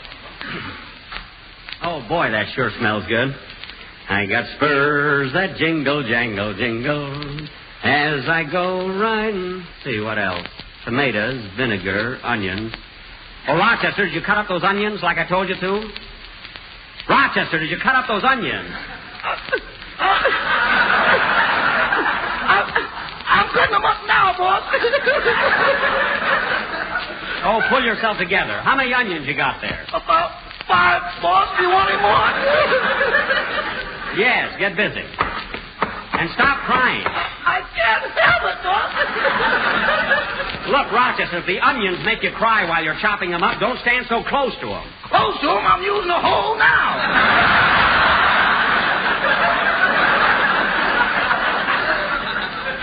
All right, I'll do the onions. And you get these jars ready. Have you got the labels? Here they are. Mother Benny's old-fashioned homemade chili sauce. Hey, they're pretty fancy, aren't they? Yeah, and I like our new slogan. Our chili is hot on rump roaster pot. Yeah, that ought to get us plenty of customers. Well, I might as well finish these onions myself. This sauce don't look just right. You know, boss, I don't think we got enough tomatoes in here. I said I don't think we got enough tomatoes in here. Shall I put some more tomatoes in, Mr. Benny? There's plenty of tomatoes in there. Oh, that's what we call for. Well, the onions are ready. Dump them in, Rochester. Okay. And then I went with Lucky Strike. I think Lucky Strike made me a bigger, better deal, whatever it was. So I went with Lucky Strike. And what happened was, the last year that I was with General Foods, so I had a few shows that weren't as hot. But I still had a lot of great shows. This was in the middle 40s? It was, something. The so-called famous Jack Benny slump. That you moved from number 1 to number 7. Or something like that, or something. I don't know. Or they thought, so they practically said to me, watch it a little bit, because some of the shows, as though every show had to be perfect, you know. See, I spoiled them. So the minute they said that, I went to and then they went back to New York. Now, they didn't have an option. The thing was over, but they did want to give me a new contract. But the way they said to me, just watch a little bit, I got mad. So I said to my manager, I said, let's get another sponsor. I don't want to be with them. And we wired them on the train as they were going back that we will not be with them anymore, because right away I had like 4 or 5 big offers from Lucky Strike, from everybody, and we grabbed Lucky Strike immediately. The Jack Benny Program. Quality of product is essential to continuing success. And Lucky Strike means fine tobacco.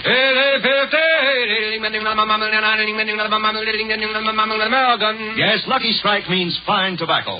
So round, so firm, so fully packed, so free and easy on the draw. LSMFT, LSMFT, LSMFT. Yes, sir. You said it. In a cigarette, it's the tobacco that counts.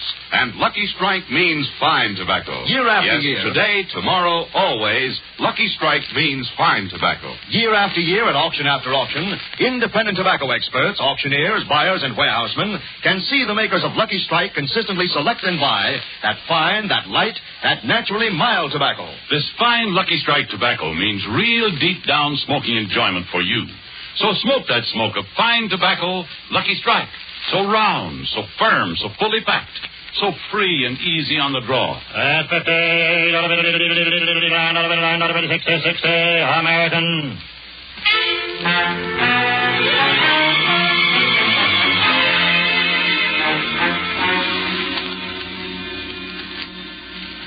Just sit there, Benny, and keep your trap shut. Yeah, one false move and we'll slug you. But, fellas, please, untie me. My program is on. I should be there.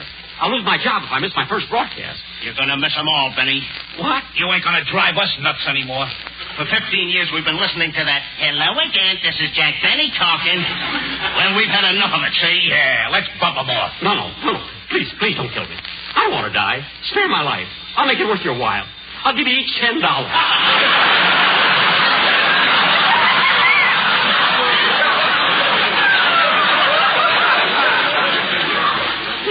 Please, fellas, don't kill me. Go ahead, Joe. Let him have it. Wait a minute. We ain't had no fun. Let's torture him first. Okay. I'll burn him with my cigarette. No, don't burn me. Don't burn me. Don't. What kind of a cigarette? A Lucky Strike. Okay, burn me. Burn me where it'll show. After all, Lucky Strikes are made of the light, that fine, that naturally mild light. Let go of my tongue.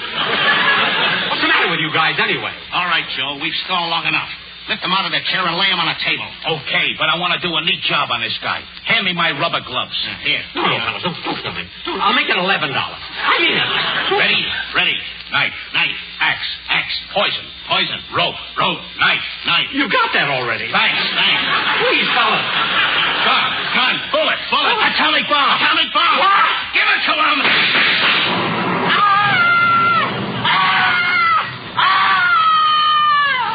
Boss, wake up! Boss, wake up! Huh? What? Oh, it's you, Rochester. Yeah. See, what a nightmare I just had. I was with 2 fellas, 2 of them. What a horrible dream. Did you get stuck with the check again? No, nothing like that. I dreamt I was held captive by a couple of thugs. They were going to keep me from going back on the air. It was terrible. It must have been, boss. You look pale. Sick. Let me see your tongue. Fingerprints.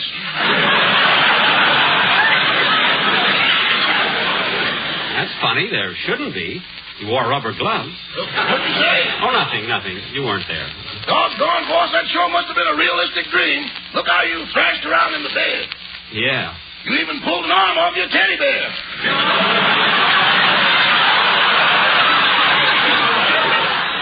Oh, darn it. I've had it ever since I was 30. What a nightmare. Seems like I always dream like that before an opening broadcast. And now, folks, another actor whose appearances on this program are always greeted with laughter. Because he's one... Bud. Bud. Who, me? Yeah. Come here a minute.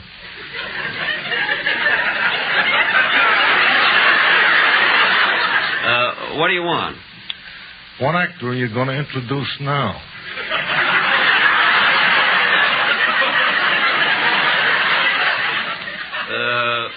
Frank Nelson.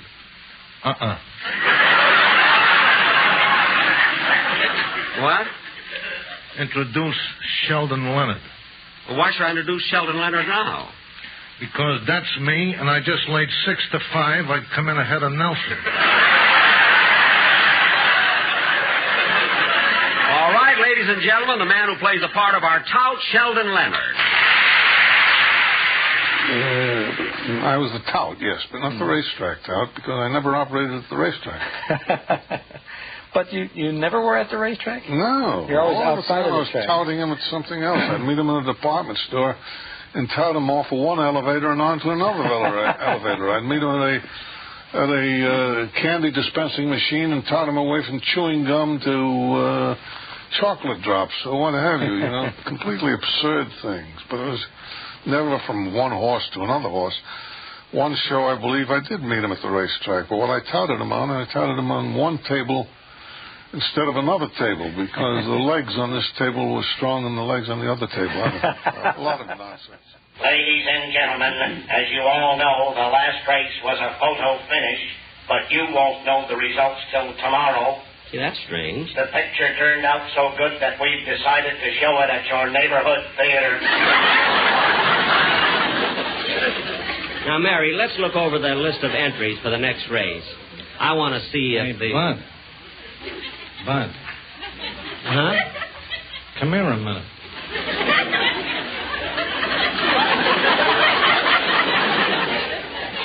Me? Yeah. What is it? You going to eat here? Yeah. What table? Table 1.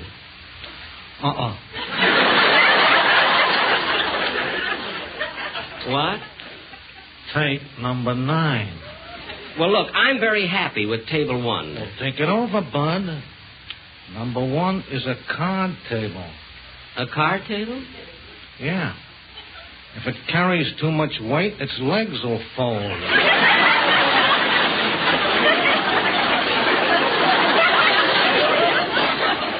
Gee, I never thought of that. So you think I ought to take table number 9? Well, certainly. Look at the breeding. The breeding? It's by Bird's Eye Maple out of Grand Rapids.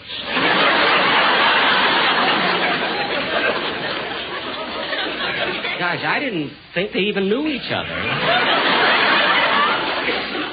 Get wise, Bud. Think it over. Look, I'm not... Wait a minute. This is the first time I've run into you at a racetrack. Why don't you give me a tip on a horse? Who knows about horses?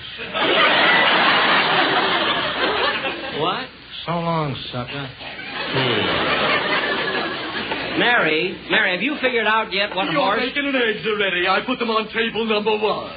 Number 1? Do you think I'm a sucker? We'll eat at table number 9. Table 9? The shiny mahogany one? Yes. Yeah, I'm sorry, but you can't eat at that table. Why not? It was scratched. But Jack loved it, and he would break up whenever we did the spot. He had great difficulty keeping a straight face, and he was probably the most supportive straight man that ever worked in the business. His great desire was not to score himself, but to see you score, to help you get the most out of your material. He was a precious man. Gee, I might get hungry on the plane. Maybe I ought to buy some fruit or something. Hey, these apples look good. Yeah, I'll get some of these apples. Oh, Miss! Oh, darn it, she's busy. Well, I'll just have to wait. Hey, Bud. Huh? Come here a minute. Look, fella, What are you doing? I'm buying some fruit. What kind?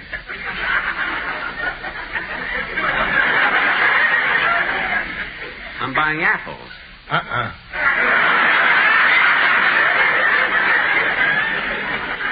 What? Take the oranges. But I don't want oranges. How about grapes? Haven't got a chance. They're carrying too many seeds. Oh, well, what about the bananas? I've been watching them for 3 days. I have yet to see one of them get out of the bunch.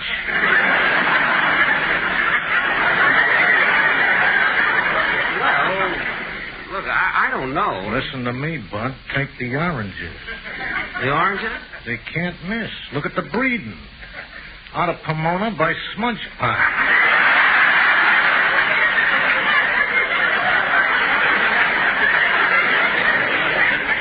Well, I wanted apples.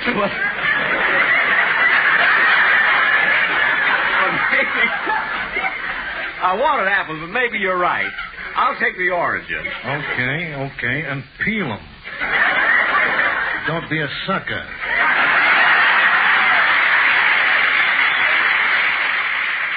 When I was working with Jack on his radio show first and then later making guest appearances from the television show, I was already becoming quite active in television, and Jack one day, lunch at the Brown Derby during the rehearsal break on a Sunday, said, "Hey, Shell, I've got an idea that would make a good television show." And he told me an idea that would indeed make a good television show.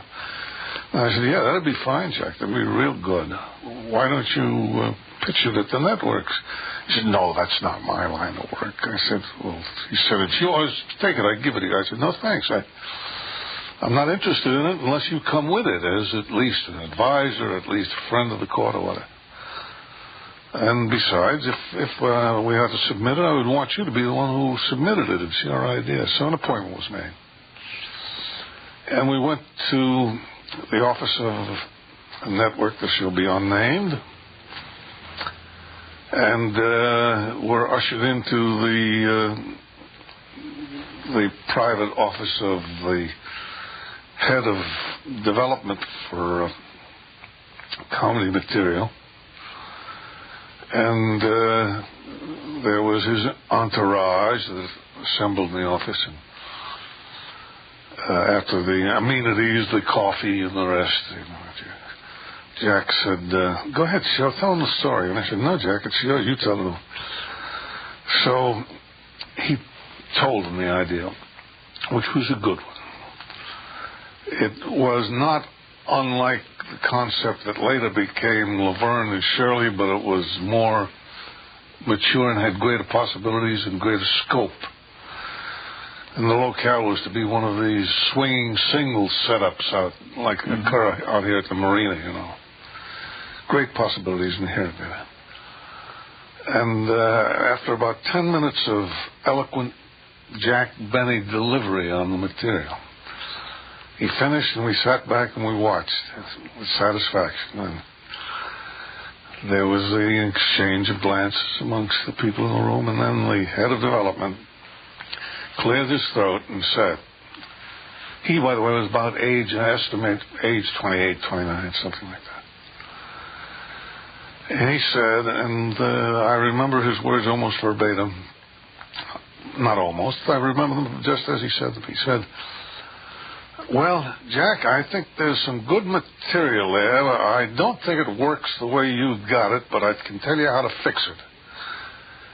And Jack said, "I'd love to hear you tell me how to fix it, but I've got an appointment with my dentist that I've been looking forward to for weeks, so if you'll excuse me." Guys, I still haven't gotten anything from my sister Florence. Say, that's the lingerie department. Maybe I can find something there. Let's see, maybe she'd like this beautiful pair of silk pajamas. Yeah, that's what I'll get. Pajamas. Hey, Bud. Bud. Huh? Come here a minute.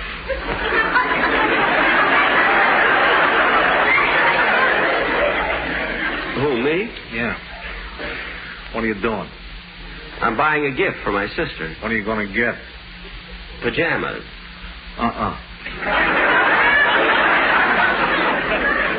What? Get her a nightgown. A nightgown? Why? Nightgown is a sleeper.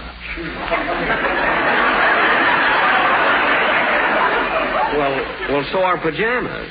I know, but with pajamas, when they're off, the legs will fold.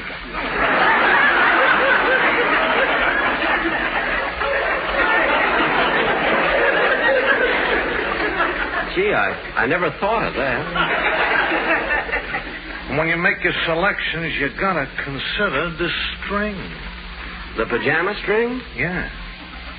It's all right while it's going around the back stretch, but when it comes out in front, it ties up in a knot.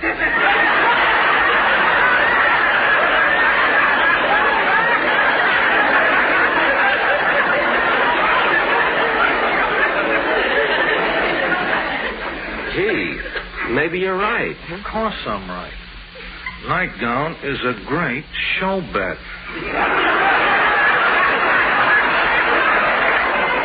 I see what you mean. Well, so long. So long, Bud.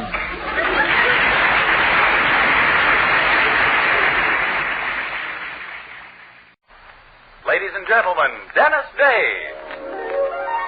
Every song I sing, I'll sing to you, and I hope I can bring you a smile or two. Dennis Day is brought to you by Palmolive Soap and Palmolive Shave Cream. Palmolive Soap, your beauty hope, and Palmolive Shave Creams for a smoother, more comfortable way to shave.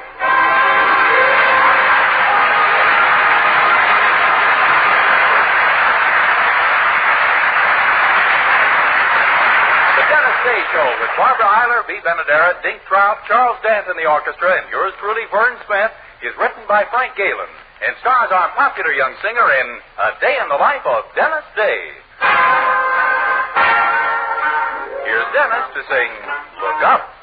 Look up, look up, when everything's looking down. Whenever you're low, let everything go. Come out of that gloomy frown. Look up,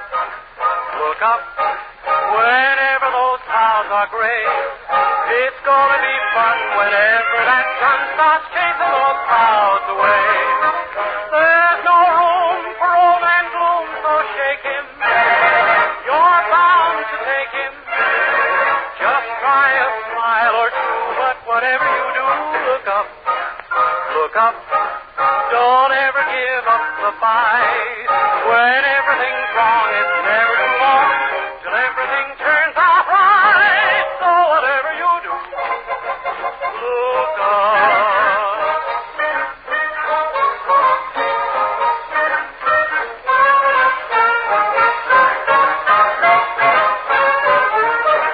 Look up, look up. Don't ever give up the fight. When everything's wrong, it's never too long till everything turns out right. So whatever you do, look up.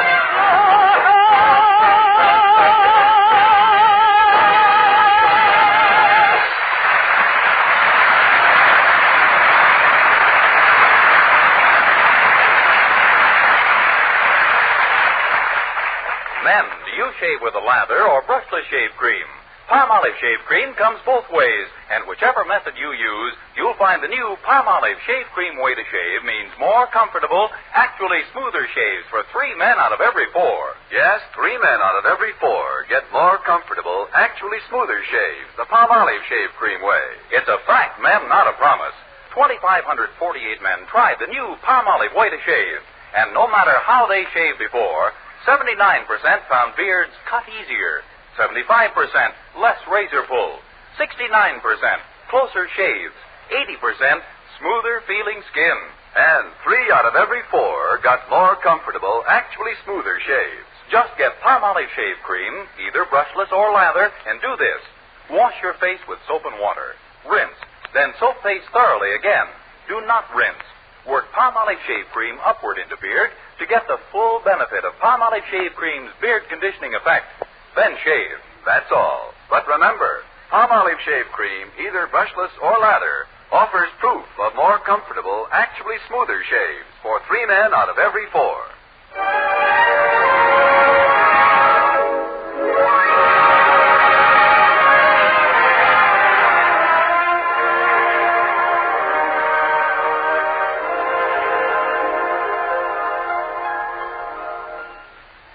If you work for an individual, it doesn't take him very long to figure out whether you're worth the salary he pays you. Whereas if you're employed by a partnership, it takes a little longer to be fired because you have to convince 2 people you're no good. But if you're working for the government and your salary comes from millions of taxpayers, it might take years for them all to get wise to you. Which is the logic that convinced our young hero Dennis Day he belongs in a civil service job. So, when this morning's paper announced that examinations were being held at the City Hall today, he immediately decided to talk it over with his girlfriend, Mildred. A civil service job, Dennis? Well, I don't know. Oh, I tell you, it's the only kind of a job to have, Mildred. Something steady. Take old man Clancy down the street. He was a technician with the Department of Sanitation for over 20 years. Oh, really? Well, he must have been a pretty valuable technician. Oh, I'll say he was. Believe me, it was goodbye dirt when Clancy lowered the broom. But, Dennis, would you want that sort of job? Well, why not? I want the people of this town to look at me and say, by George, there's no flies on that boy, and if I get a job... Gee, a job like that might not do it, huh? I hardly think so. Well, there's plenty of other good civil service jobs open. Here, just look at that list in the paper, and you'll find that... Oh, hi, Daddy. Good morning, children.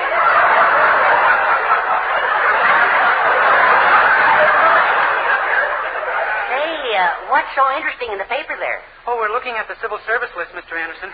Yes, Dennis wants to go down and take an examination. Really? Yeah.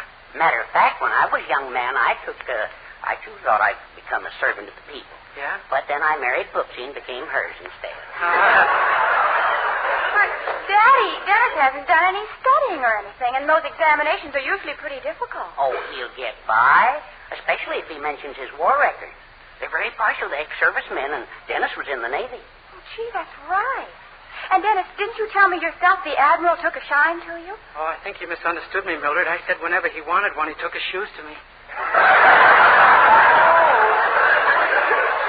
My, that wasn't a very important war job, was it? All I know is 4Fs used to sneer at me.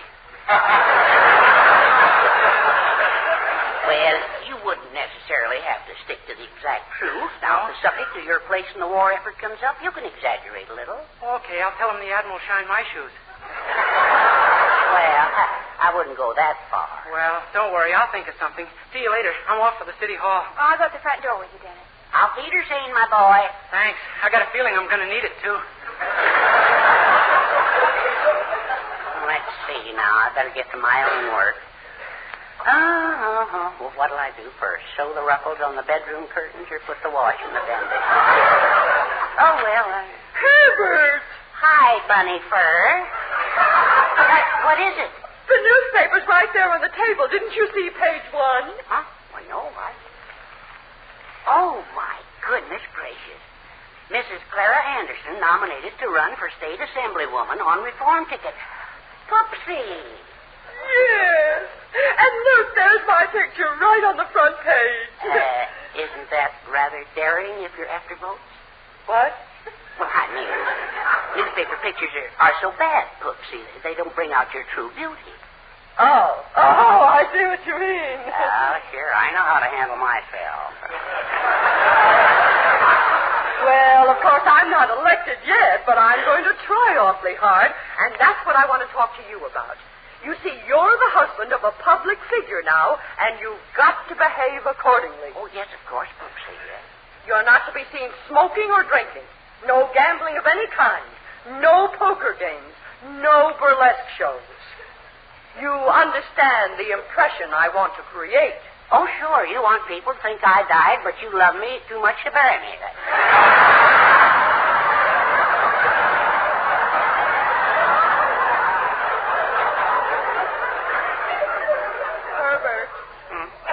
Herbert, I want no levity. I am going to be an assemblywoman. Understand? Yes, little gravy train.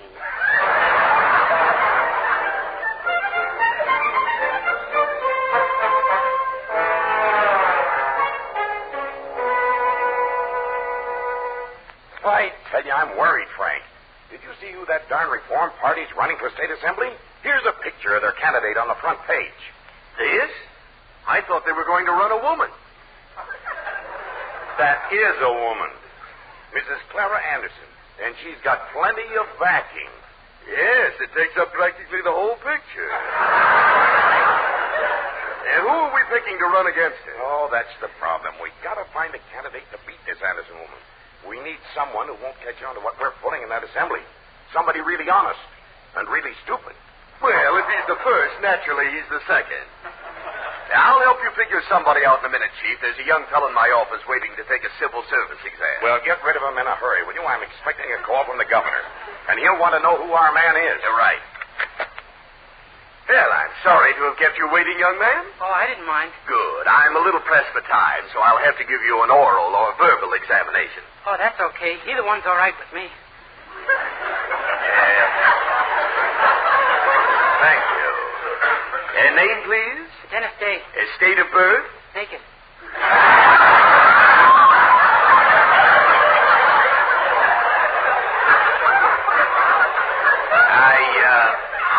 I mean, what state of the Union were you born in? Oh, New York and New Jersey. New York and New Jersey? Yeah, Daddy's car ran out of gas in the middle of the Holland Tunnel. Very interesting. Now, what party are you affiliated with at present? Mildred Anderson. Ooh, I just knew if I kept wading through the normal ones, I'd finally find one like you. What? And to think I nearly took today off to play golf. What's your occupation, Mr. Day? Looking for work. No. When you are working, what do you do? Stop looking. You don't say. Mr. Day, all I'm trying to find out is what sort of work you think you may be qualified for here. Oh, well, what kind of jobs do you have open? Well, I have the alphabetical list right here. Let's see. Here's agriculturist. Have you ever done any growing, Mr. Day? Oh, naturally, I wasn't always this size. Oh, you doll, you. Pardon? We also have an opening for an aviation mechanic. You know anything about airplanes, Mr. Day? Oh, sure. I flew my own plane for a long time, but then I gave it up. This time, let me guess.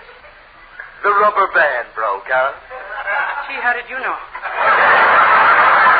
You think I don't know a pattern when I see one? Now then, here's another. Oh, Frank, the governor's on the phone. He's fuming because we don't have a candidate. What do I say? Well, how do I... Wait a minute. What am I talking about? There's your candidate. Where? Right there. Huh? Remember what we said we needed? He's it in spades.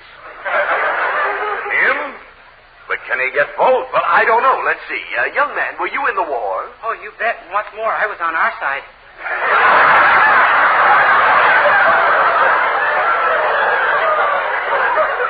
Well, bully for us. But did you do anything really big in the service? You know, heroic. Oh, no, sir. I was just... sure. I once captured a whole German submarine single-handed. You what? Sure. There I was on my PT boat, see? I could hear the U-boat commander talking on my radar. Achtung, Kriegsstation, machen Sie fertig, Kabine Nummer 1. 1 Minuten, 1 Minuten.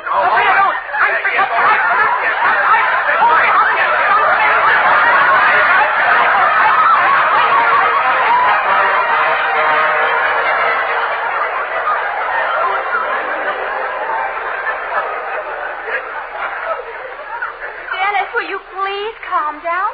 Now, what do you mean politics? Well, it's true, Mildred. It's like a dream. I'm going to run for state assemblyman. What? Sure. And I got a wonderful chance, too. My opponent is just some frowsy old bat who... Oh, hello, Mrs. Anderson. Hello. Hey, did you hear the news? Isn't it wonderful? Isn't it just marvelous? I have some news for you, too, Dennis. Yeah. Your opponent happens to be me. You? Yes. Oh, my gosh, I didn't know, Mrs. Anderson. Honest, they just said it was an old bat. They didn't say which one.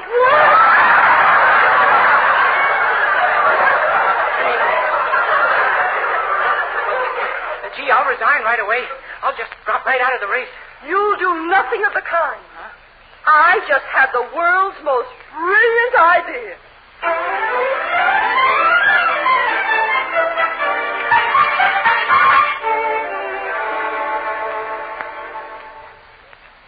How's that for a speech, huh, Mildred? When your mother tells me to go out and lose votes or else, I really lose them, don't I? Well, you actually told the affiliated labor union you were in favor of the 24-hour day and the 7-day week? Sure. And then I got him really mad. I told him John L. Lewis's eyebrows were falsies.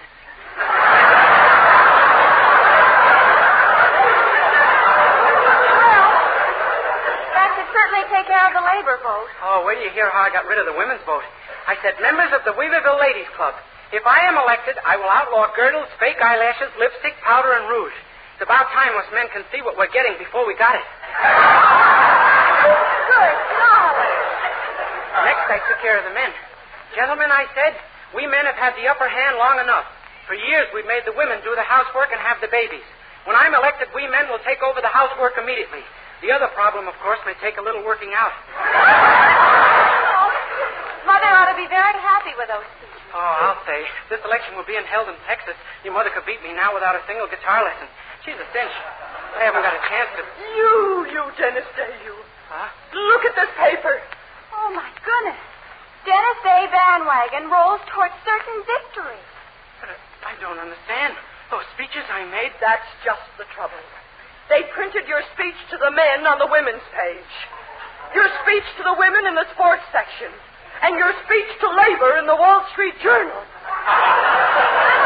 Now everybody's behind you. Holy smoke. And that isn't the worst of it. Not one public opinion poll has picked you to win.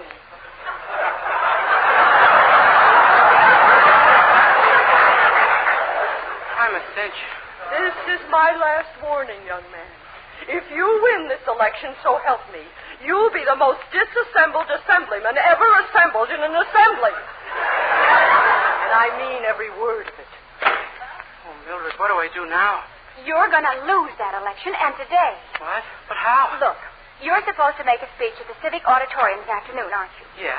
Well, you're going to get up and pretend you're so drunk you can't see straight. Then they'll never elect you. But, Mildred, I don't know how to act like a drunk. The strongest drink I ever had in my life was one glass of half and half. Half and half? Yeah, half Coke and half yummy yogurt. But people would think you drank if they found the evidence on the stand right in front of you, wouldn't they? Huh? Listen, we'll go out and get some hard cider, Yeah? slice some lemons in it, and it'll look just like iced tea. And everybody will think you fixed it that way to avoid suspicion. Oh, my gosh. When they find out what it really is, goodbye election. Yeah, and my reputation, too. Can you imagine? Hereafter, I'll be known as the Phil Harris of Weaverville. Oh, well, it's my only chance. Come on.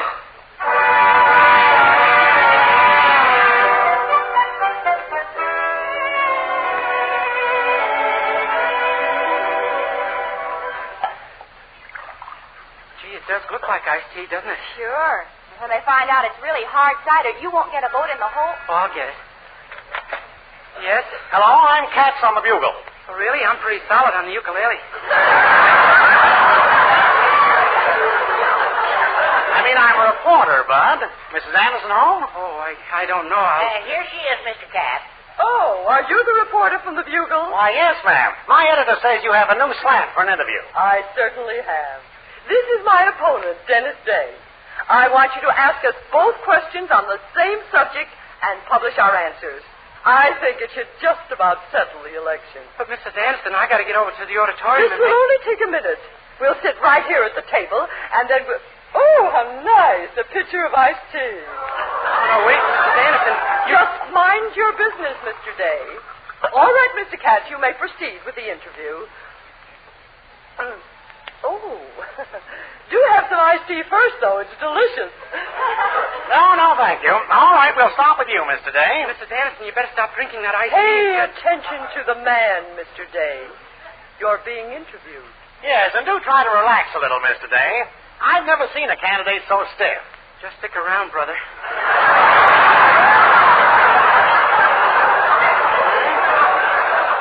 Now, tell me, Mr. Day, what do you think of the recent proposal to have parking meters in the downtown shopping area?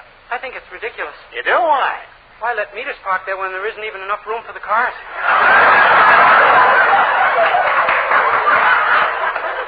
sure said something that time, and I wish I knew what. Well, let's hear what you have to say on the subject, Mrs. Anderson. I see you've been sitting there quietly, sipping your iced tea and smiling to yourself. Well, Mrs. Anderson, what's your opinion? How's that? I beg your pardon. Did you ask me something? Yes, about the proposal to install parking meters on Main Street. Oh, yes. Well, as you would find by examining my record, it was I who first proposed to install marking meters on paymeat.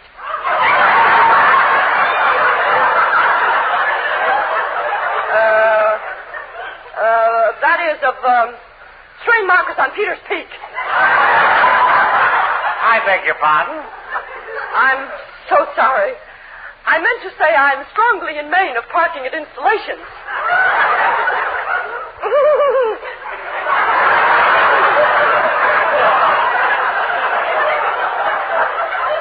I mean stalling at Peter's. Peter's.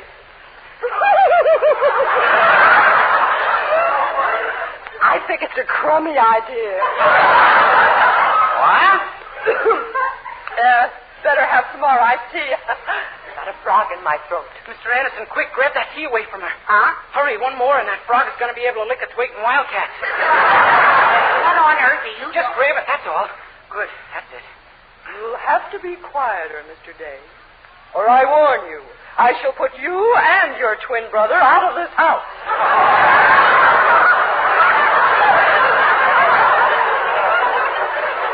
Twin brother, are you crazy? Naturally, you defend them. There are two of you, too. Huh? That's the trouble with this town. Too many sneaky people. You can't trust them.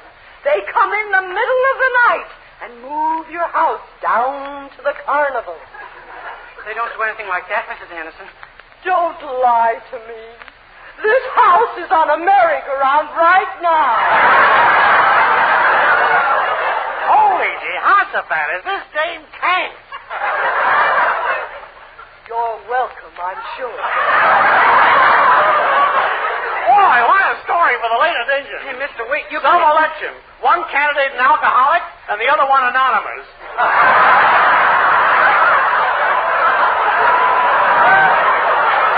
You're both washed up, and I'm getting out of here. So long. Oh, my head. What? Try to stop you from drinking that tea, Mrs. Anderson. Boy, you're orange picoed to the ears. Huh? Those tea leaves were 86 proof. You mean... Oh, when I sober up, Dennis Day, will I give you a hangover? Oh, Mrs. Anderson, no, please. My chances for the election ruined. A splitting headache. Herbert, bring me a glass of water. Herbert, didn't you hear me? I said bring me a glass of water. Oh, go soak your head.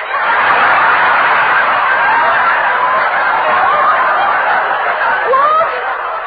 You heard me. Brother, this is what I call iced tea. Yoo-hoo! Let's roll out the barrel.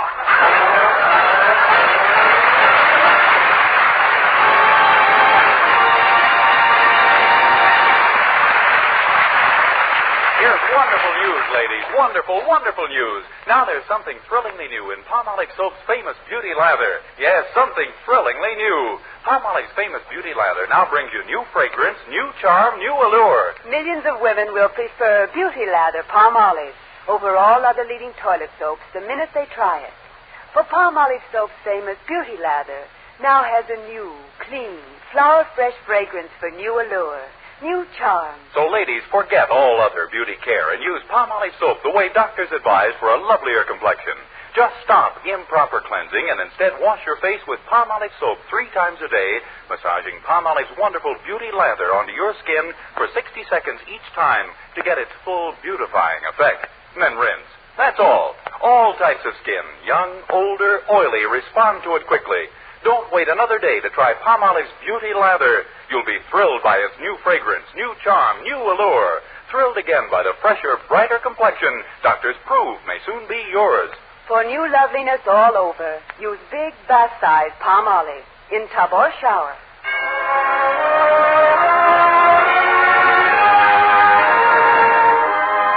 And now, in observance of the coming Easter morning, here's Dennis to sing The Holy City.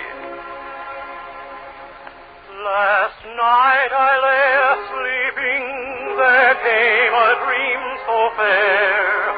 I stood in old Jerusalem, beside the temple there.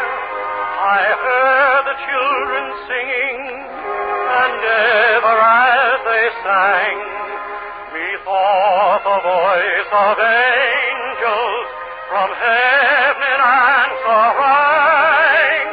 Methought the voice of angels from heaven in answer rang. Jerusalem, Jerusalem, lift up your gates and sing. Hosanna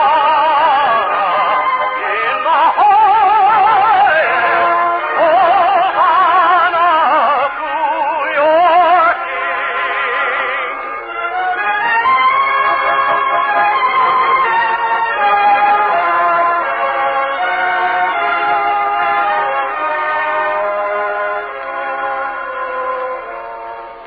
And then methought my dream was changed, the streets no longer rang. Hushed were the glad hosannas, little children sang. The sun grew dark with mystery, the morn was cold and chill, as the shadow of a cross arose upon a lonely hill, as the shadow of a cross arose upon a lonely hill. Jerusalem, Jerusalem, hark how the angels sing. Hosanna in the highest. Hosanna to your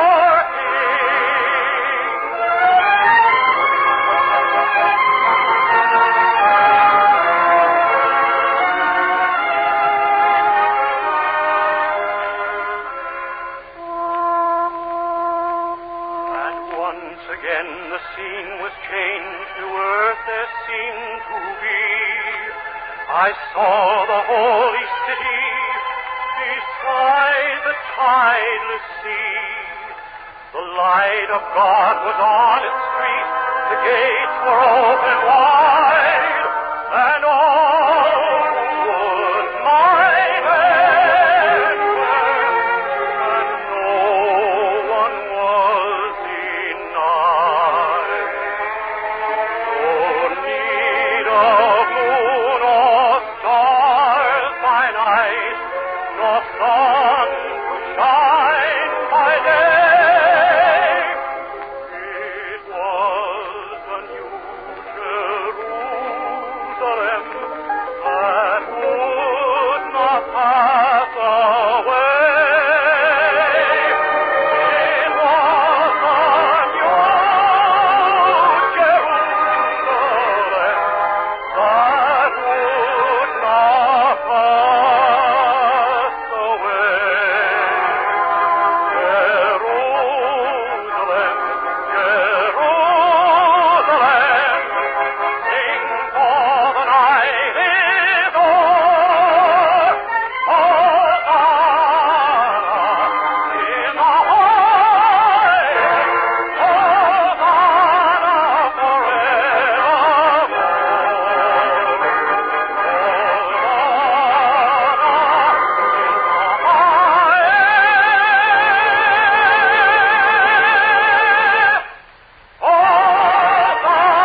National Sunday School Week is being observed from April 11th to the 17th. There's a Sunday school in every neighborhood in our country. Why not permit your child to enjoy the great American privilege of an early religious education by sending him there? Good night, everybody, and happy Easter.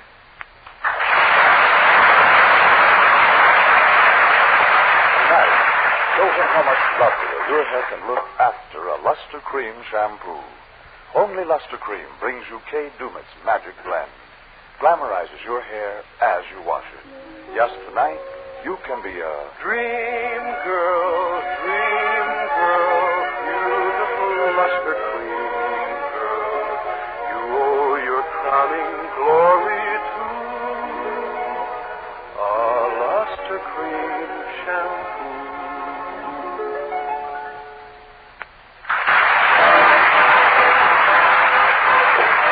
This is NBC, the National Broadcasting Company.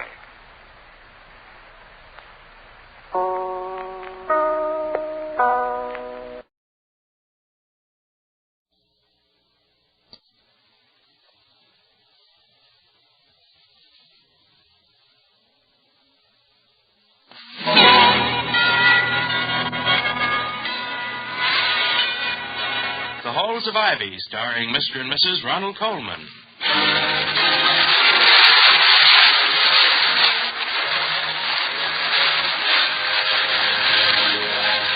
Good evening, this is Ronald Colman. Benita Colman. Inviting you to join us again on the campus of Ivy College. And now, the Halls of Ivy.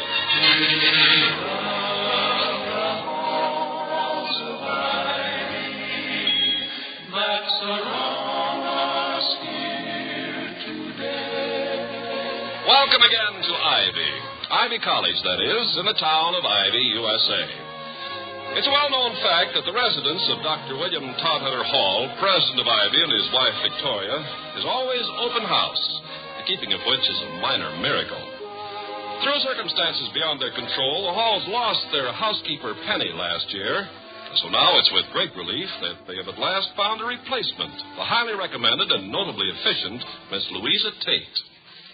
Toddy, the house is spotless. Everything is where it should be. I can't find a thing. It's all very confusing. Yes, I know. I anticipated the dangers of immaculate order, so I left a large, clearly lettered sign on my desk. Do not touch. She didn't.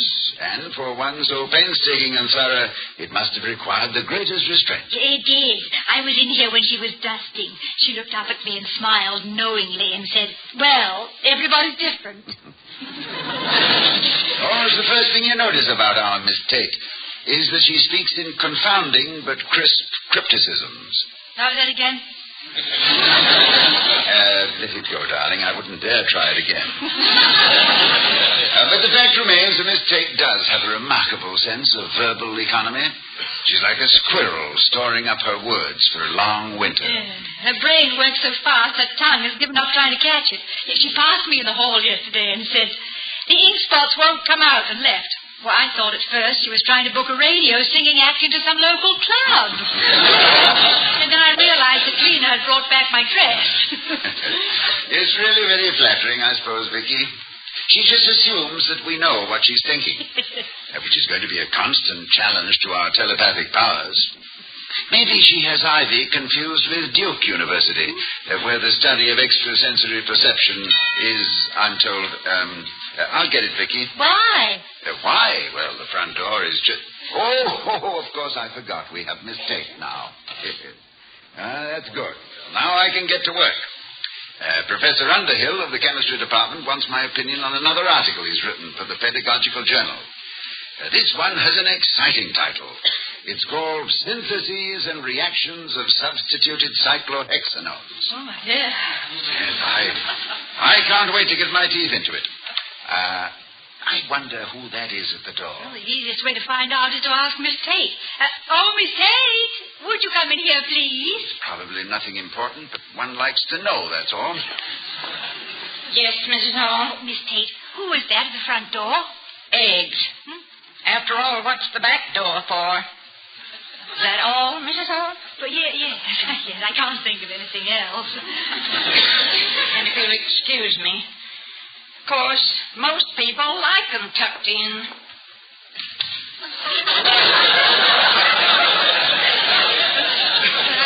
I hope your curiosity is satisfied now, Doc.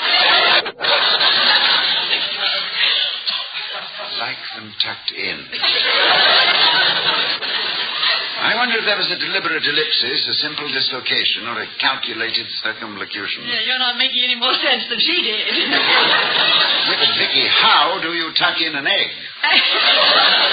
Not that part, you don't. I told her this morning when she was making your bed that you didn't like your covers tucked in at the bottom. Oh. Well, she made no comment at the time, but apparently it's still on her mind. I guess she broods about things. No, I think it's a kind of verbal shorthand. Oh. Eggs. That must have been Calhoun Gaddy who was delivering them. Oh. And if eggs mean Calhoun, then the back door obviously means that she told him to use the tradesman's entrance in the future. Oh, dear. We'll have to explain to Calhoun. Well, we'll have to explain to Miss Tate that he's a friend of ours. And even if he weren't, the back door in this house is used primarily for egress. And if I may digress, since I still haven't oiled the hinges, it's a squeaky egress. Squeaky egress. I haven't thought of him in years. Him? Now, Vicky, you could not have known any... I did, though. I mean, of course, his real name was Alistair Meagris, but he was in a show with me, and we all called him Squeaky. And you don't believe me, do you? My darling, to love is to believe. To believe is to... Is to what? I'll table that for the moment and gird my mental loins so that I can decode Miss Tate's cryptic report on our next visit. Yes? Excuse me, Dr. Hall. Now he says he's a student. Well, he is. With that accent? Quod erat demonstrandum. I beg your pardon. I made a proposition to my wife, Miss Tate, and you have just demonstrated the proof of it. His name is Calhoun Gaddy. But the eggs. Well, he is a student, Miss Tate. He's been delivering eggs to our door ever since he entered Ivy as a freshman last semester. Well, he has an open face. And every door in our home is always open to him, and the windows, if necessary. Very well, Dr. Hall. Must be almost 40. I'll show him in. No, never mind. Calhoun, come in. Oh, howdy, Doc, Miss Hall. I just come visiting. Well, about time. Yes. I was here a little bit ago, Miss Hall, but that new cleaning lady you got took me for a stranger peddling. She swole up like a toad in a horse track. So I just went away and put on my other hat and come back social this time. Now, Miss Tate apparently functions on a simple association of ideas. With her, eggs were inseparable from back doors. I hope you weren't offended. Oh, I don't mind, Doc. Well, down in Sabuca, you mostly can't tell the difference between front and back anyhow. Depends on where the shade is and where the pigs ain't.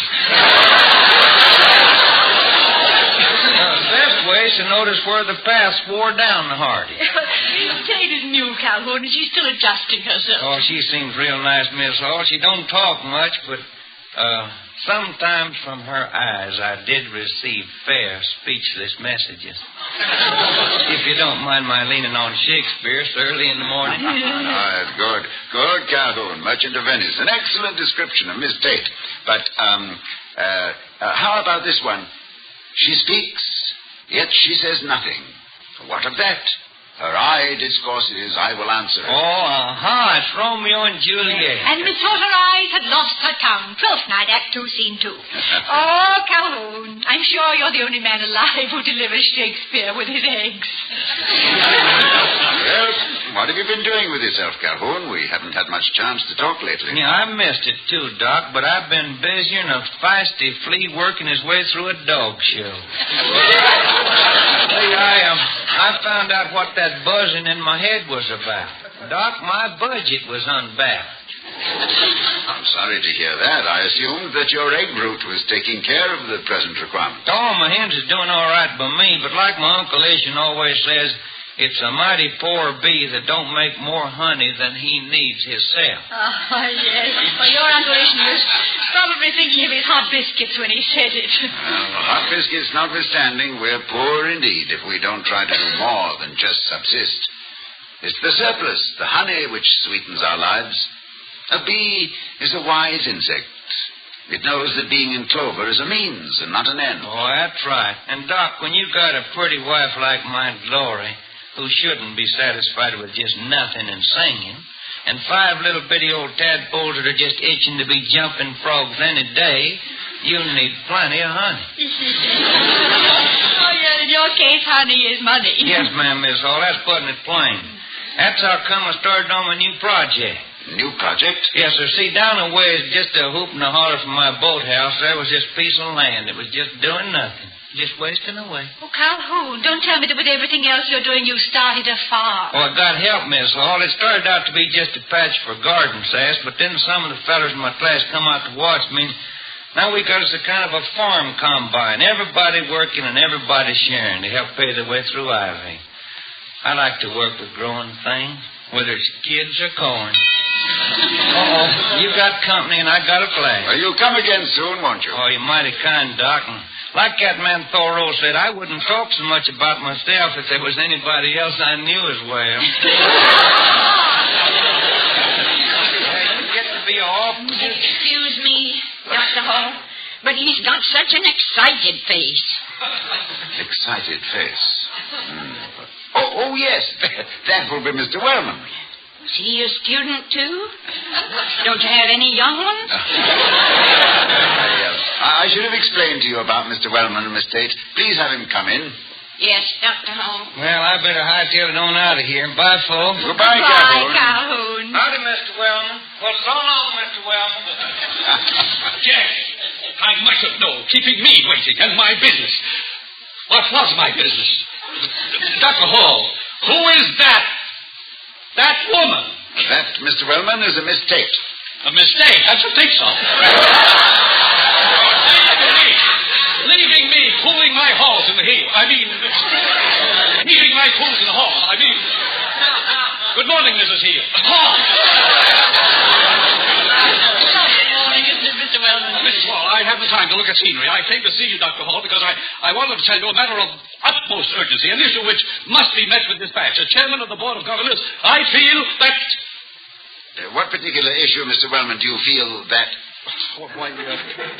naturally, what was Gaddy doing here, Dr. Hall? I suppose he came to tell you all about that student back to the farm movement. He's raising potatoes on Ivy property. I warned you about Gaddy. I warned you.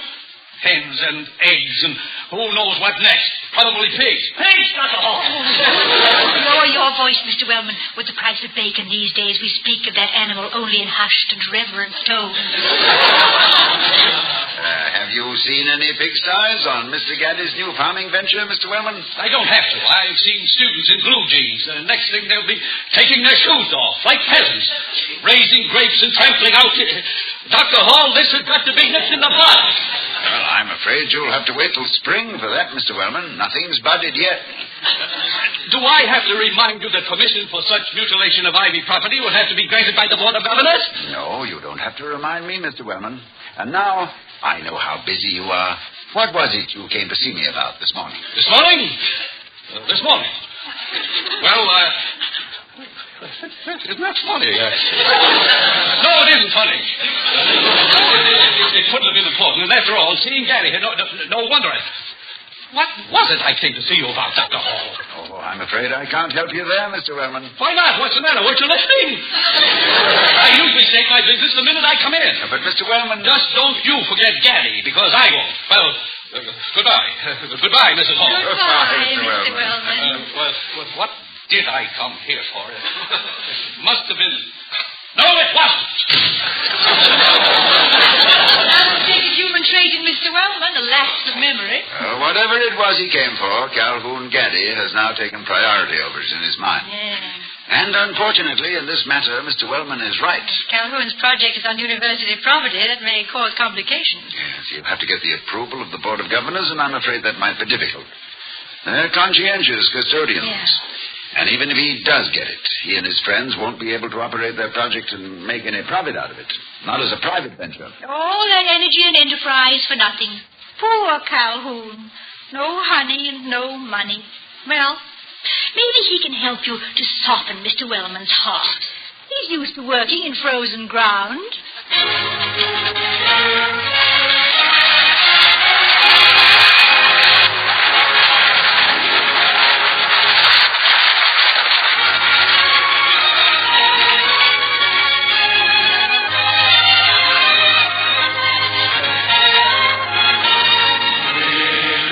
Voice of America is bringing you this rebroadcast presentation of The Halls of Ivy, starring Mr. and Mrs. Ronald Coleman.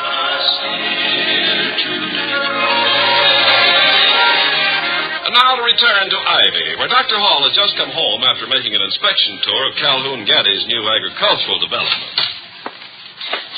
Oh, it's you, Dr. Hall. You'll find a list of phone calls on your desk. Thank you, Miss Tate. They're all from Mr. Wellman. Oh, there you are, William. Hello, darling. That didn't take too long. He called 4 times, Dr. Hall. He said he remembered, and you would know what he meant by that. Well, I don't, but thank you, Miss Tate. Yes, Dr. Hall. Maybe I'm wrong, but seems to me that if you don't, the blankets will slip off.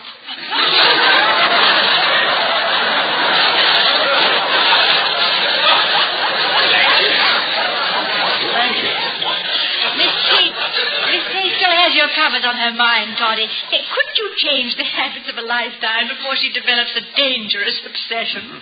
Oh, one man's monomania is another man's mere preoccupation. What do you call it when it's a woman? If it's a beautiful woman, I call it Victoria. Well, thank you. Now, come on, tell me what you found out. I'm getting giddy wondering about Gary. Well, I located Calhoun's project, but it's not on Ivy property. Well, good that he's out of the woods. Mr. Wellman can't touch him. Calhoun has cleared the woods, but in legal parlance, he's committed a trespass, which means that the owner of the property can evict him and confiscate his crops when they're ready for harvest, leaving Calhoun and his energetic friends with only their calloused hands to show for all the work they've done. Oh, he's really caught in a net, isn't he? Thank you, darling. What for? Net. I've been looking for weeks for an opportunity to quote Samuel Johnson's definition of a net. Anything reticulated or decusseted at equal distances with interstices between the intersections. How did you work that into your homecoming speech? Yes, on my way coming home today, I stopped at the Ivy Title Company, and they're instituting a title search. What, for your homecoming speech? I bet you can think of better titles than they can. I didn't mean that. We've got to find out who owns the land that Calhoun's farming. Oh. And try to forestall any further complications. He started the kind of cooperative activity that I'd like to encourage. Well, I think it's wonderful. If you have to work your way through college, this sounds like a nice, healthy way to do it. Yes. After talking with some of his confederates, I realized that Calhoun has been planting seeds in mines as well as the soil, and good fertile seeds, too. Shakespeare, Emerson, Thoreau. Yes, his farm has become a kind of Walden, a retreat for young men and women who want to put their hands in the earth after having their heads in the clouds for so many hours. Well, the campus fad. A tractor is much more sensible than a hot rod, and it's just as nice and noisy. Mm-hmm. I mean, after all... Excuse me, darling. Yeah, hello, Dr. Hall speaking. Oh, yes, Mr. Tuttle. Yes, did you find out who has title to that property? What? Oh. Yes, well, thank you very much. Goodbye, Mr. Tuttle. Mr. Tuttle? Yes, darling, that was Mr. Tuttle of the Tittle Company. I mean the title. Very confusing. He should either take a position with the gas company or change his name to McGillicuddy. From the blood which was momentarily drained from your face and has now happily returned, I gather it was bad news. Well, who owns the property? Who is bad news? Oh, no, it's not possible. Mr. Wellman?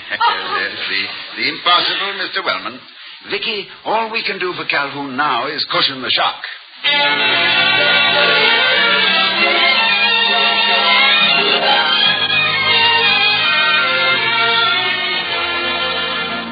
Doc, if I'd known you was going out to look over my project, I'd have put a clean shirt on my scarecrow. Up to now, he's been strictly for the birds. Well, it was unexpected expedition, Calhoun. It suddenly became necessary for me to determine the exact location of your enterprise. Uh-oh. Sounds like there's a storm blowing up. Yes, a one-man hurricane. Well, Mr. Wellman was concerned with what he described as a mutilation of Ivy property. Oh, for crying in the clapper. I didn't know it was on Ivy, Doc. Well, it isn't on Ivy. It's on private property. True, you've improved it considerably, but I don't know whether that'll make any difference to Mr. Wellman. However, I've asked him to come here this afternoon in the hope that we can solve this problem amiably. Well, I never noticed anything amiable about him, Doc. He's got a disposition that'd curdle milk. Ornery as a boar shoat and a barbed wire fence. To misquote that radio commentator, Calhoun, there's bad news tonight. That property is owned by Mr. Wellman himself. Wow. Now I know what a potato bug feels like when he's just been sprayed. So, you see, Calhoun, this is not a university issue, and I've no official reason to intervene. But as an acquaintance of the plaintiff and a friend of the defendant, I felt that we might reach a settlement out of court, so to speak, and that will be Mr. Wellman. It's too bad he doesn't have a branch office on our front porch. Or does he? Miss Kate has been alerted. She's at her backup station. Well, down home, this is where you light out for the storm cellar. There's a twister coming. It wasn't necessary for you to call me to tell me to come here, Dr. Hall, because I called you to tell you that I was going to come here because I remembered what I came for this morning and forgot when I got here. Good afternoon, Mrs. Hall. Good afternoon. You, Gaddy, again. How's your copperosity, Mr. Wellman? And don't think you're going to get away with it, Gaddy. It's just as well you are here, so Dr. Hall can hear what I have to say to you. Well, that was the purpose of this meeting, Mr. Wellman. I felt that if we could sit down and discuss the matter... There's nothing to discuss. It's disgusting. I tell you, Gaddy, I will not stand for. I will not be a party to. I will not permit you to desecrate Ivy. But Mr. Wellman, that is exactly what... Dr. Hall, are you in favor of plowing Ivy College under? Mr. Wellman, do you really know what you're talking about? What? Have you seen this project at Calhoun? No, and I don't have to. I know all about it. Vegetables everywhere, as far as the eye can. See, it has no place on Ivy Park.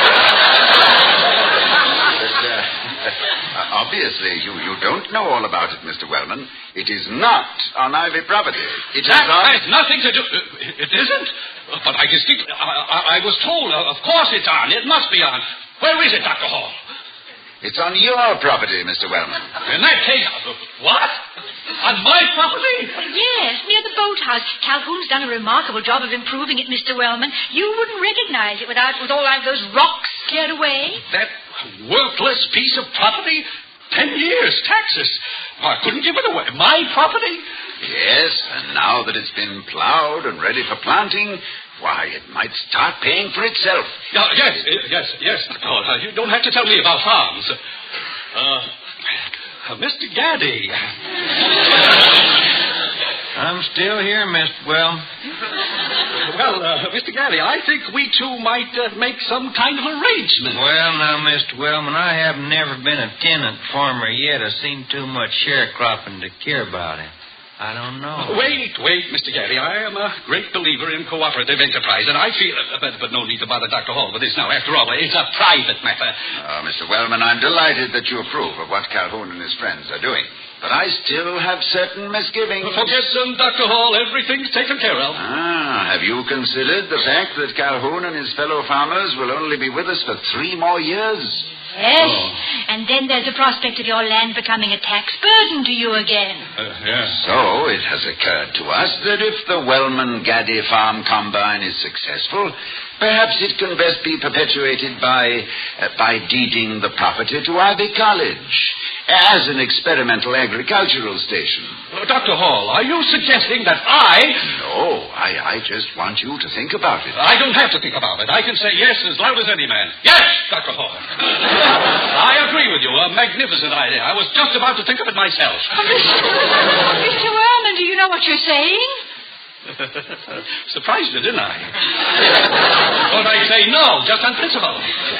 Well, at the Board of Governors meeting yesterday, when I proposed an increase of research assistants in the physics department, you did say no on principle. That's what you said, Mr. Wellman. Of course I said it. And that's just what I came to tell you. This morning and this afternoon. And thank you for reminding me.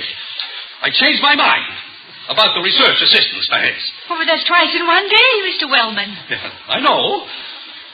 I'm having a complete checkup with my doctor in the morning. I don't seem to be myself these days. Well, And don't thank me, Dr. Hall. I'm just as pleased about all this as you are. Well, goodbye, Mrs. Hall. You're looking well. Good day, Dr. Hall. Good day. Are you coming, Cal? Coming, Clarence. Goodbye. Goodbye. Well, that was the prettiest picture I ever saw of a man trying to scratch his ear with his elbow. He didn't even slam the door. Well, after all, Pygmalion made over Galatea and Svengali cast his spell on Trilby. And you, look what you did to Mr. Wellman. Oh, not me, Vicky. Taxes. No, it wasn't even that. No, Mr. Wellman too often conceals his virtue in his anxiety to prove it. He loves Ivy as much as any other. Yeah, I know he does, but you must admit he has the oddest ways of showing it. Yes, the trouble is that with him, resisting change is a reflex action. He'll maintain a position even when he knows it's no longer valid. Being tradition-bound is more serious than being muscle-bound. And when you... You know, Vicky, perhaps Miss Tate is right. About what? Perhaps they should be tucked in. You're not throwing in the sponge. Well, it's not defeat to admit you're wrong. Why, Vicky, if Mr. Wellman can haul down his flag, the least I can do is to tuck in my covers.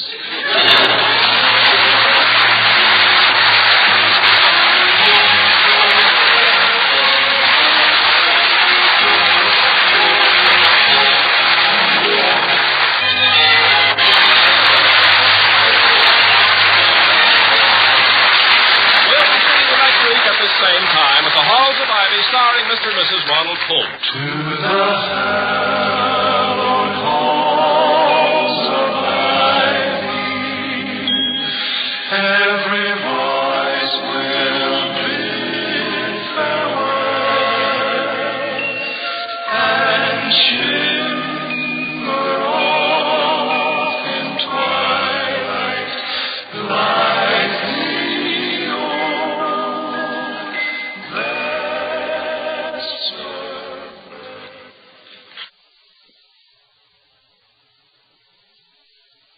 from the DeMarco sisters and Al Goodman and his orchestra. And if you ever want to have me paid, my name is Kenny Delmar.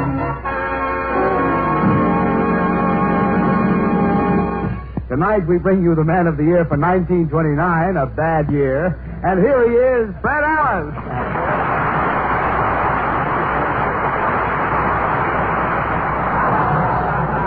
Everybody from Missouri is coming to Washington. Covered wagons are leaving Kansas City on the half hour. Well, who's left in Missouri, Fred? Well, nobody, Kenny. Next year, Missouri isn't going to bother electing a governor. They're just going to hire a caretaker to walk through the state with a lantern one night a week, I hear. Our friends in Allen's Alley will be nickeled to death to see us tonight. Have you a question? Wait a minute. Let me read that again. Our friends will be nickeled to death. No, it's the line. I thought it was my reading. Well, Portland. We'd be better off just showing up with some blank paper here. And so our question tonight is, how do you feel about Mayor LaGuardia's return to private life? Shall we go? As the man said when he saw the lighted cigarette on the floor, let's step on it.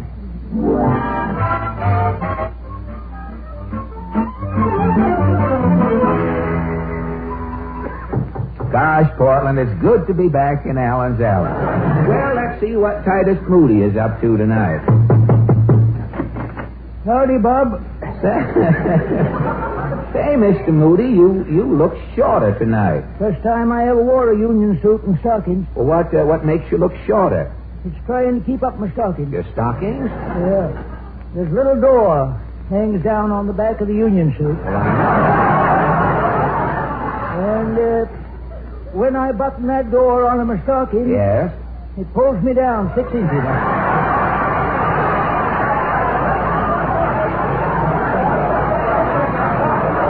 Yes, it'll do it every time. Well, Mr. Moody, what do you think about Mayor LaGuardia leaving office? Why, he's been a good mayor, what there is of him. Well, what kind of work do you think he should go in for? He'd be a good man on a farm, Bub. Well, how do you mean? He's the only man I know that can milk a cow standing up. Tell me, Mr. Moody, do you think the mayor is sorry to go? Oh, I know just how he feels, Bub. You do, huh? Yeah, I used to be mayor in my town. You were the mayor? Yeah, but I wasn't no LaGuardia. You mean, After working around the farm for 30 years... Yes? I didn't smell like no little flower. Go on, Bub.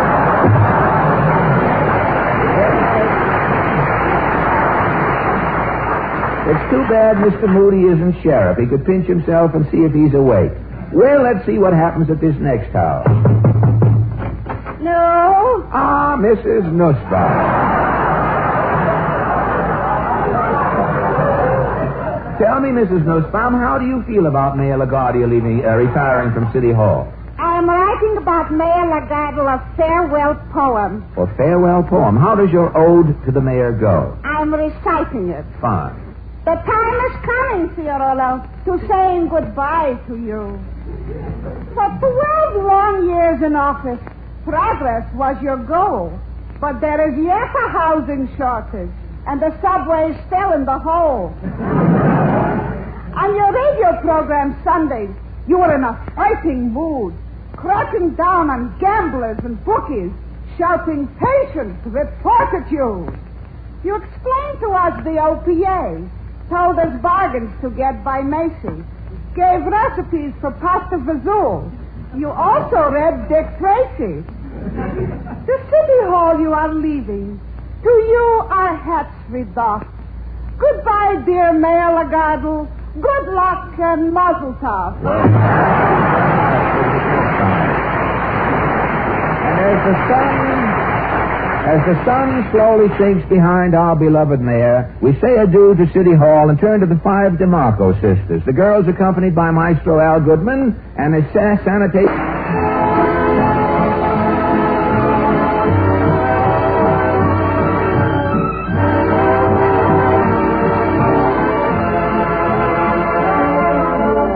Maestro Al Goodman and his Fanny Farmer Fusiliers have just played a few sweet bars of symphony. And now, say, Portland. Yes? Have you an aspirin? An aspirin? Something's wrong with my stomach. If you button your coat, nobody'll notice it. Now, wait. Never mind that Eddie Cantor comedy. I am in agony. What's wrong? Well, tomorrow night, I am going on Information, Please, with Gregory Ratoff. You know, the big director at 20th Century Fox? And yesterday, Mr. Ratoff gave me 2 passes for the Roxy Theater to see the new 20th Century Fox picture, Leave It to Heaven. It was wonderful. Technicolor and how did you get sick? Well, after I left the Roxy, Mr. Ratoff invited me to meet him for a Russian dinner at a little restaurant in the village called the Shashlik Shanty. Well, I went down to the Shashlik Shanty. As I walked in the door, the Gypsy Orchestra was just finishing a number.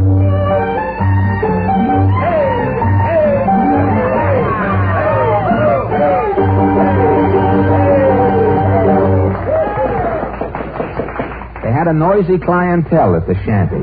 Well, as I looked around, I heard a voice saying, "Waiter, I want this dinner should be colossal, terrific, sensational." Anything else, sir? Yes. Also, the food should be fit to eat. Gregory Ratoff.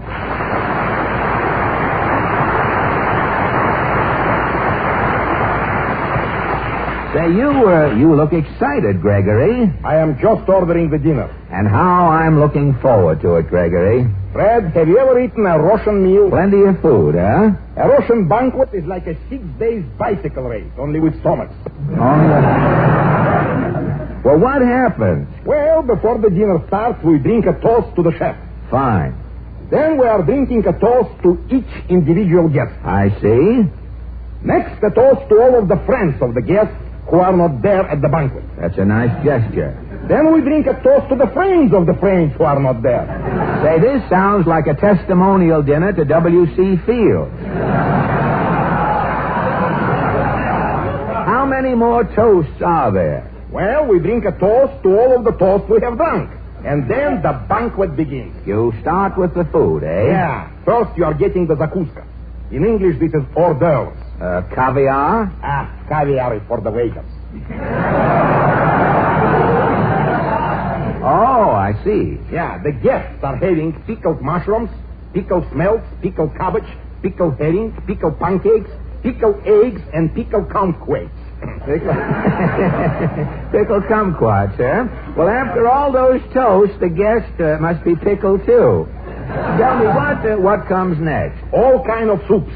What kind? Borscht. Borscht? You see, borscht is a beet soup with sour cream. I see. Well, what is that schmettene with sour cream? That is sour cream with, on the top, more sour cream.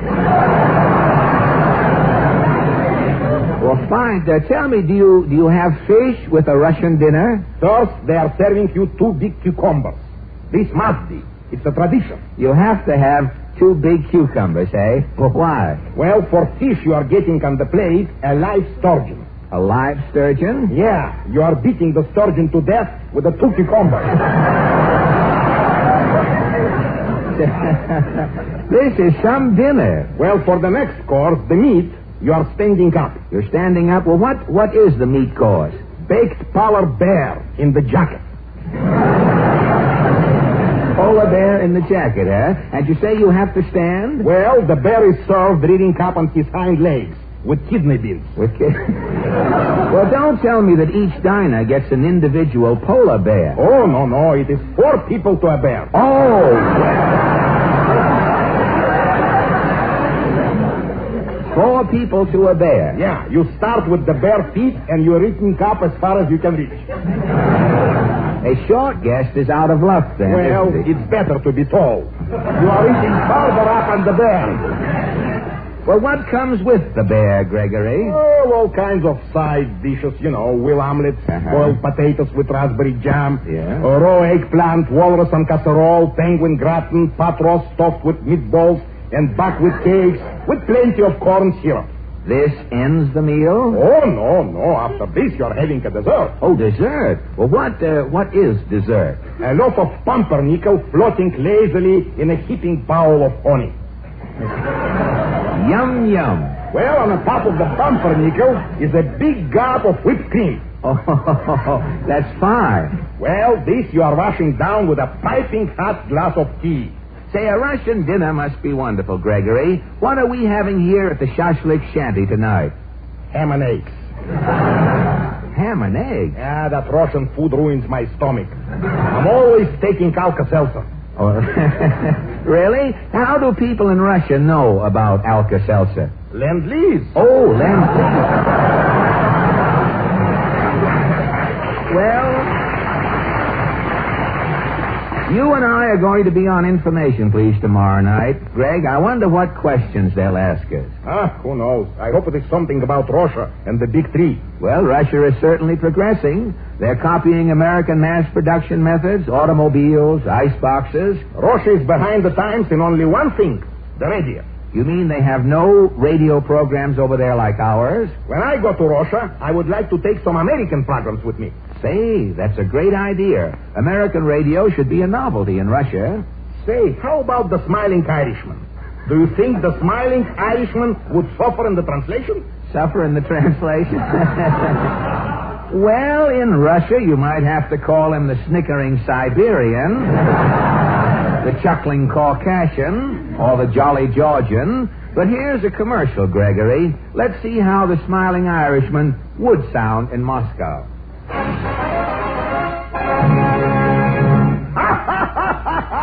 Добрый вечер, дорогие друзья и товарищи, мамочка моя дорогая. Это ваш старый друг и приятель. Если вам нужны деньги, привозите ваш «Шевроле». Всегда помните, что у всех всегда «Used Car». И от меня вы всегда получите «Top Prices». Не забывайте, что я переехал в новое место, куда вы можете приехать на вашем автомобиле 271 Литвинов Бульвар in the back. Не забывайте вашего старого друга The Russians Litvat, Pola Litvat. Ha, ha, ha, ha, ha.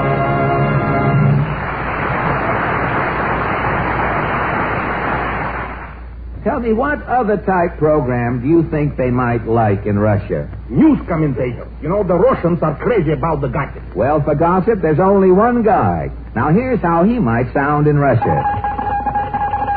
Good evening, Mr. and Mrs. Soviet Russia and all the autonomous republics.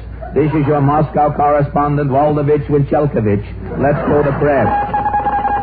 Moscow, Russia. What assistant district manager of what tractor combine is making a fool of himself over that little blonde steel puddler from Kakhrov? They were seen necking near the Dnieper hydroelectric dam Friday night. More power to them. It's a blessed event for the Sergei Mensheviks.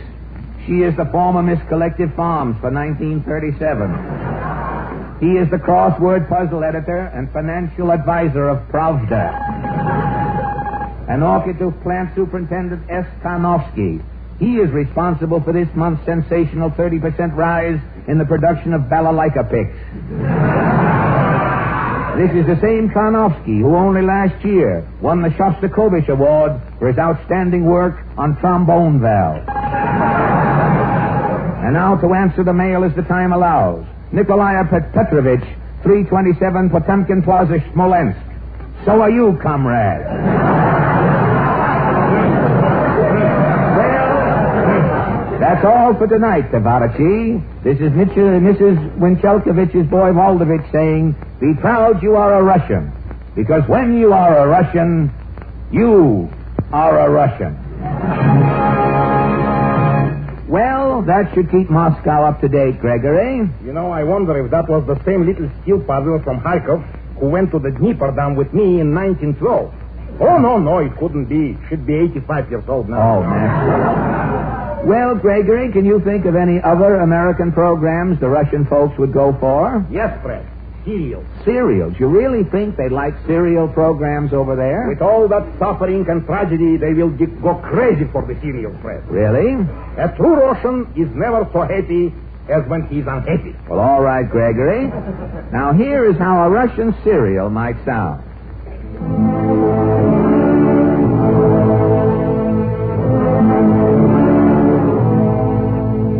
And now we present Just Plain Misha.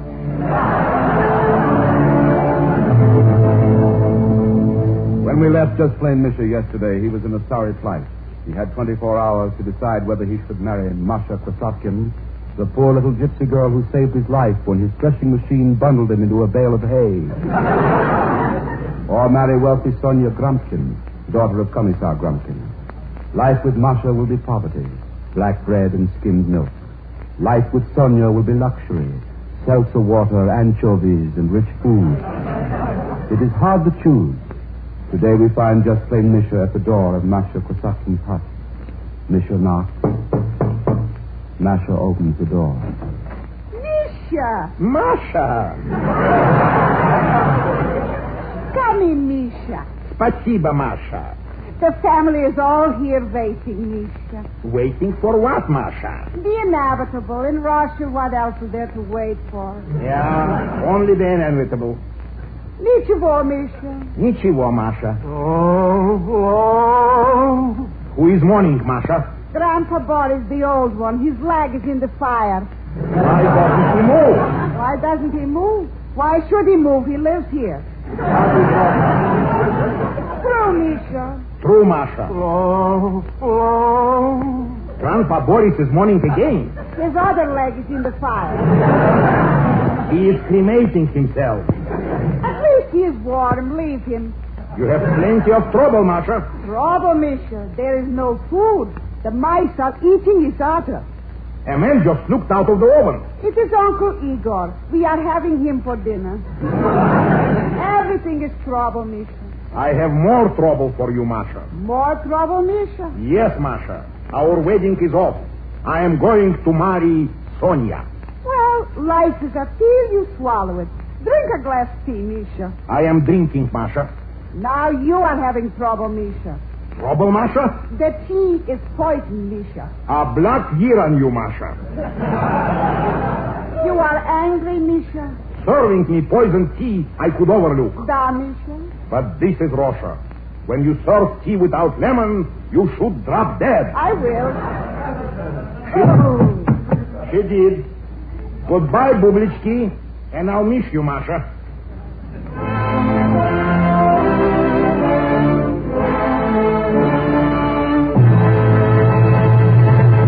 Well, those cereals would be great in Russia, Gregory. People would be killing themselves off. You'd have a new family on the air every other day. Well, I guess that takes care of most of your problems, Greg, old boy. Just one more thing, Fred. Another program? Jingles. I would like to introduce some of these singing jingles to Russia. All right. When jingles hit the Moscow network, you'll hear something like this. Vodka Cola is the new drink that is good for the proletariat. For only a ruble you get a lot. Vodka Cola hits the spot. Ruble, ruble, ruble, ruble, ruble, ruble.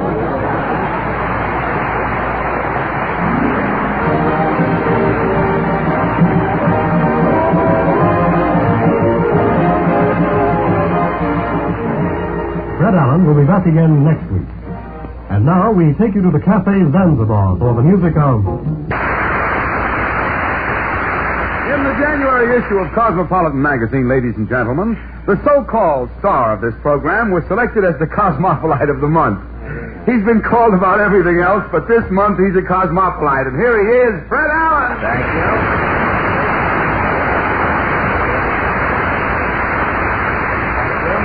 Thank you, and good evening, ladies and gentlemen. And Kenny, that story about me in Cosmopolitan, written by H. Allen Smith, turned out quite well, I thought. Yeah, you know, Fred, all of the magazines seem to be saluting people each month. They're always saluting. I've noticed that. Yeah, the Time magazine made President Truman the Man of the Year in January. You know, I hear Time is making Mayor LaGuardia the Man of the Month for February. It's a short month, I think. The other magazines are still going full blast. The Hobo News is making Jack Benny the Tramp of the Month. Tick is picking the Punk of the Month. And the Poultry Journal may be... Well, Portland...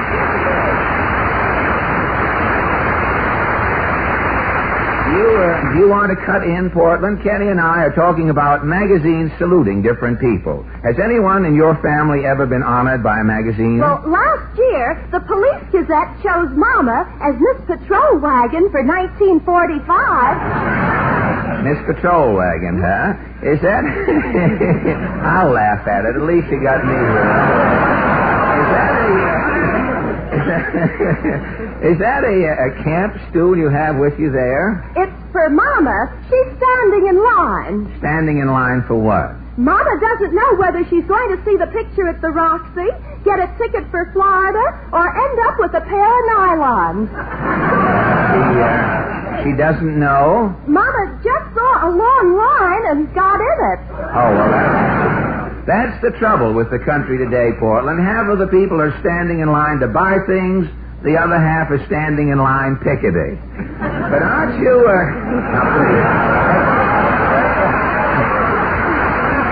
Just a mild demonstration, if any. We work it up as we go along. When Mr. Jessel arrives, big thing. But tell me, aren't you, Portland? Aren't you cold with those liquid stockings on? No, I always mix in a little antifreeze. Oh, with the... There's only one trouble with liquid stockings in the winter. If it gets hot all of a sudden, you've got a shoe full of stocking. You never can tell. Last week, Mama drank some liquid stockings by mistake. Drank some? Didn't it bother her? For 2 days, she hiccuped Bobby socks. I know a man who drank a whole bottle of liquid stockings accidentally. Was he sick? No, but he had to swallow a garter to hold his stomach up. That was the last time he saw Paris. And speaking of garters, when you've got to go to Allen's Alley, you've got to go. Remind me to give the writers more money. These women, they got to go. Have you a question ready? A question? You bet. You know, this past week, strikes closed most of the meat packing plants throughout the country, shutting off the country's supply of meat. And so our question tonight is, if you have been unable to get your quota, how have you been coping with the meat shortage? Shall we go? As the electric fan said when somebody turned it on, I think I'll blow.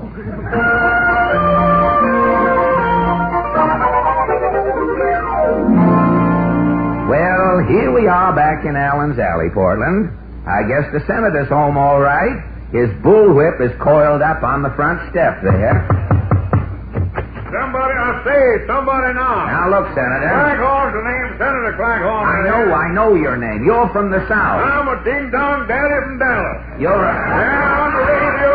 I'll never listen to thanks to the Yanks. Now, wait a minute. Speak up, son. What's on your mind? Well, if I only... Go ahead and talk. Well, all I'm trying to do is... Well, the war's over, son. Today, loose lips ain't sinking ships. I'm just trying to get a word here. Open your mouth, son. I've heard more conversation coming out of a knothole. Knothole, that is. You're winded, hey? Only momentarily, son. Good. Now, I'll get in here. What about this meat strike? I brought it up in my house. Pay attention now, son. I heard Quail Loose talk. Loose talk, that's a joke, son. I know it's a joke. Very good. Carolina cackle. I don't care. That was a Birmingham belly buster. Now, wait a minute. You should be yucking, you ain't even smirking. I don't even get a chance to smirk. Oh, no, son, you don't get it. You're from back country. Now, look, Senator, what about this meat problem? Well, the nation's capital will have plenty of meat for everybody. Well, where is Washington going to get this meat? Son, there's 130 million Americans. Yes? And today, every American is sending his beef to Washington. So long,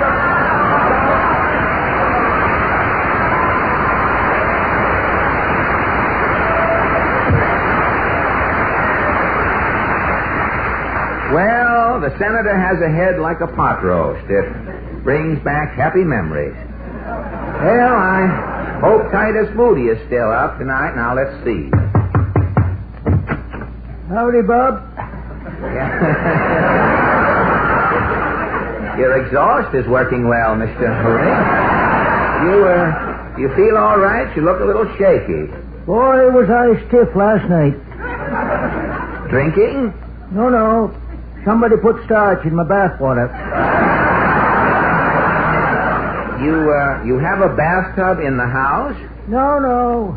Every Saturday night, I take a can of Dutch cleanser and lower myself down into the well. In this cold weather? No. During the winter, I don't slop around in the well. Well, how do you keep clean? Once a week, I go over myself with a racer and a whisk broom.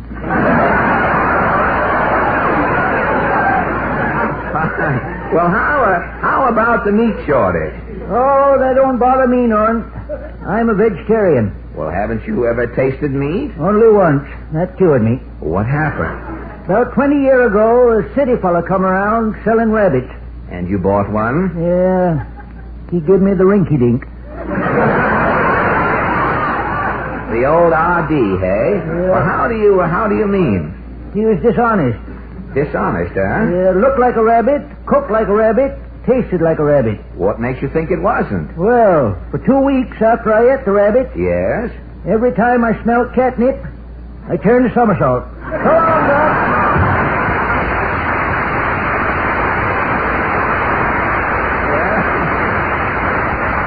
Mr. Moody still has that hang cat look, I must say. Oh, well, what will a knock at this door bring? No. Oh, Mrs. Nussbaum. You were expecting maybe Weinstein Churchill.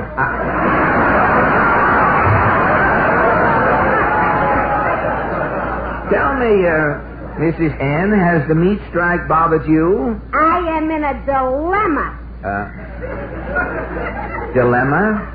There is such a word. Oh, yes. Yes, dilemma is a word. You might have read it someplace. I'm only reading broken English. Oh. As I am speaking, so I am reading. Oh, fine. Why be deceitful? Whom I fool? Well, I see your point, yes. I agree with you thoroughly. But what about the meat shortage? Confidentially, we are having well in hand the situation. You had some old meat stored up, did you? Oh, no. My husband, Pierre, is buying a goat. A second-hand Billy. A second-hand? A used goat. A live goat? The first night we are locking him in the clothes closet. I see. During the night, the goat is eating the backs off of 3 of Pierre's union suits. Oh, gosh. The next day, the goat Pierre is killing and we are having for dinner. Well, after eating the backs off 3 union suits, how did the goat taste? Like flapjack, but delicious. Oh,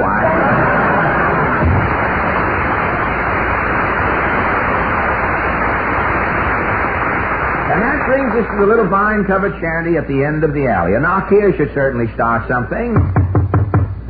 Shout huzzah, scream adjectives flowery. Falstaff is here, the bard of the Bowery. Well, Falstaff.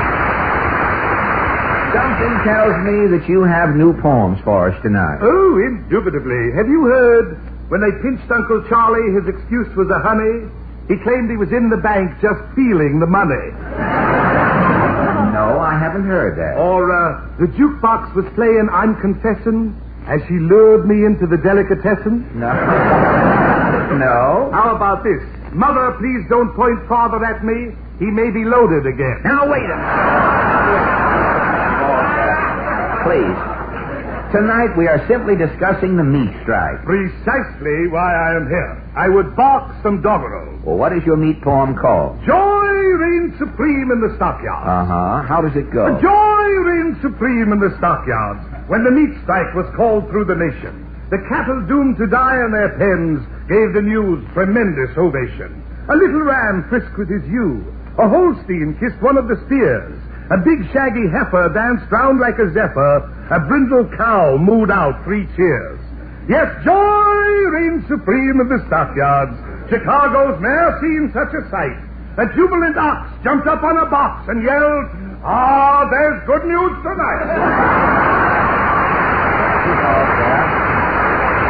And as Bard Openshaw skulks to the wings, we turn to our melodic misses, the 5 DeMarco sisters. Tonight, accompanied by Al Goodman and his poor man's Philharmonic, the DeMarco sing Hubba Hubba from the new picture, Doll Face.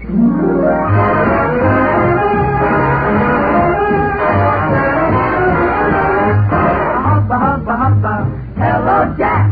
Hubba, hubba, hubba, just got back. Well, the hubba, hubba, hubba, shoot some bridge there. Whatever happened to the gasoline? Hubba, hubba. I'll say as you heard. Hubba, hubba, hubba, we got the word. We got it from a guy who was in the know. It was mighty smoky over Tokyo. A friend of mine in a big funny night dropped another load for love. As he flew away, he was there to say, hubba, hubba, mop, mop. I got another mission.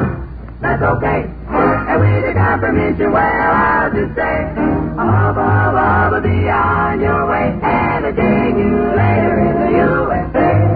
Friend of mine in a big 29 dropped another load for love. I hope you know what I'm talking about. Well, I got another mission, and that's very okay. And with a confirmation, well, I'll just say, hubba, hubba, hubba, be on your way. And I'll take you later in the USA. Hubba, hubba, hubba, hubba, hubba, hubba, take you later in the USA.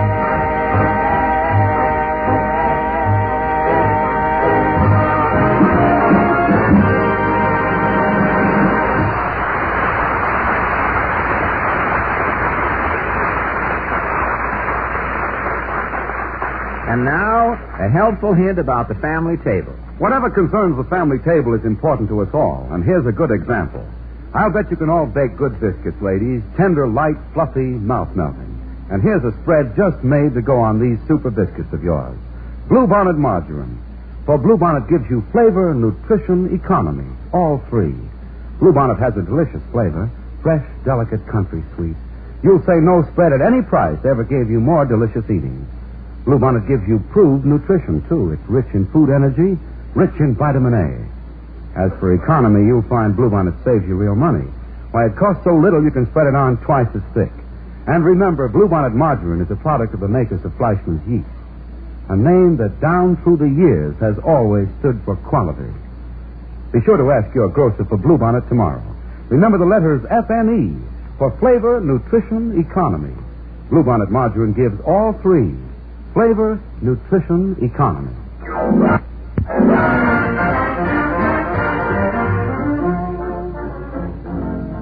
That was just a few flakes from Let It Snow, played by Maestro Al Goodman and his Racing Form Rhythm Boys. Say, yes, Portland? Shall I pile these letters here? If you will, please. Those are the last of the Jack Benny contest letters. I've been up 3 nights reading them. You know, I'm one of the judges. And speaking of letters, Portland reminds me, could you get your pencil, please? I want to dictate a letter. I'm all ready. You're ready? We'll take this down. Mr. George Jessel, 20th Century Fox Studios. Dear Mr. Jessel, you are a rap, capital R. Signed, yours sincerely, Fred Allen. Get that off instantly. Well, I thought you and Georgie were friends. I'll never speak to Jessel again unless I happen to get a wrong number. Gosh, what happened? Well, last week, Mr. Jessel was here in New York. You know, he's a big producer for 20th Century Fox Pictures now, and I received a note saying that Mr. Jessel wanted to see me. So I got all dressed up, got my cane out of Simpson's, and started for Mr. Jessel's office.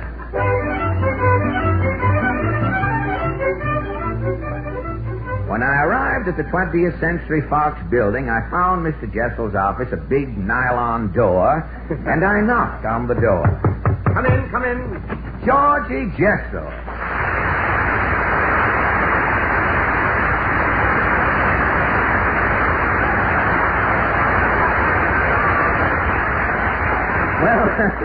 Well, Georgie. Excuse me, Fred. I'm on the phone at the moment. Hello, Lidget's Drugstore. This is Georgie Jessel speaking. I want 6 boxcars of bromo seltzer sent out to my studio in Hollywood right away. Okay. Georgie, 6 boxcars of Broma Seltzer? It's for my new picture, Fred. Broma Seltzer? Yes, I'm making a sequel to The Lost Weekend. It's called Saratoga Drunk. Oh. Laugh, son. What's the matter with you? Saratoga Drunk sounds like a great picture. Well, it's a new idea, Fred. An elephant drinks too much and sees 200 pink saboos. 200? Only in Hollywood could you possibly pick up 200 pink saboos. And Hollywood, I must say, has surely changed you, Georgie. Those clothes you have on. Oh, well, this is my working suit, Fred. The shirt happens to have a pink dickie, but nobody noticed. No. It's mink, isn't it? It isn't pink. It's a mink dickie. And it goes well. That's right. Goes well. It says pink here, but I'll say mink anyway. It goes well with that fur mandarin coat you have on. Yes, this is genuine grizzly bear. Instead of the belt in the back, it has a big paw hanging down. Oh, this paw is spelled more, I thought. A big paw. But as you are, you Hollywood tycoons with your paws hanging down on the back, I suppose you're still living in that house out in Beverly Hills that looks like the Rose Bowl with Venetian blinds. Oh, you should see it now, Fred. I've had all the grass dyed white. You have white grass? Yes. Why? Well, when the newsboy throws the paper on the lawn, the color shouldn't clash. You see? That's well, I've got lavender trees and a pink hedge and a plaid sidewalk. Well, say, this riot of colors must be causing plenty of comment. What comment? Nobody even notices it? In Hollywood, who takes off the dark glasses? Oh, I see. Georgie, I wonder what would happen if one day everybody in Hollywood took off their dark glasses and all of the people got a good look at each other. This is a horrible thought, Fred. But tell me about your house, Georgie. You have a swimming pool, of course. I have the biggest pool in Hollywood. Well, how big is it? Well, when you stand on one side of the pool, yes, from the other side you can hear voices yelling. When are they going to send us home? That's how big the pool is.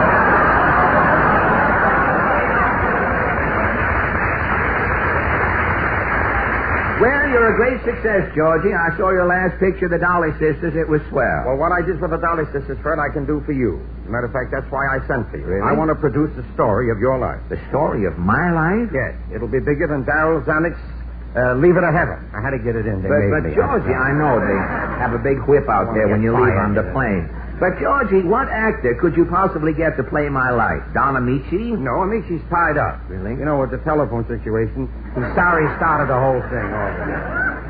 No, there's only one man to play your life, Fred, and that is you. You mean that I will be the star? Star? Why, it's your life. Everybody else in the picture is just the stooge. I'm the whole picture. Yes, Fred, there's just one little thing. Yes, Georgie. Well, now, you know how Alfred Hitchcock always sneaks into some scene in every picture that he directs. Yes, you always see Mr. Hitchcock in the crowd trying to get into the automat with his nickel out or something. That's right. Now, do you mind if I do just a little bit like that in your picture? A little bit? Of course not, George. You know, they'll just see the back of my head maybe in a barber's chair, or maybe I'll run past the camera with a pushcart fast. Nobody will see. Suppose we just call that a producer's whim. Well, anything you say, Georgie. Now, what is this story like? All right, the picture opens with the 20th Century Fox signature music.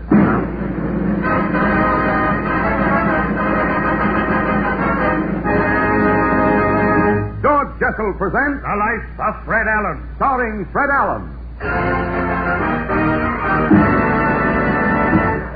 Say, that's wonderful, Georgie. Now what happens? Now, as the story opens, Fred, you are 4 years old. Now, wait a minute. How can I play a 4-year-old kid? Fred, our makeup man can do anything, really. But I'm 6 feet tall. How can I be a kid? You play the whole first scene on your knees. On my knees? Yeah, we'll glue some shoes on your kneecaps, and nobody will know the difference. Well, if I walk on my knees, my arms will be dragging on the ground. All right, so we'll double up your arms, stick little false fingers on your elbows.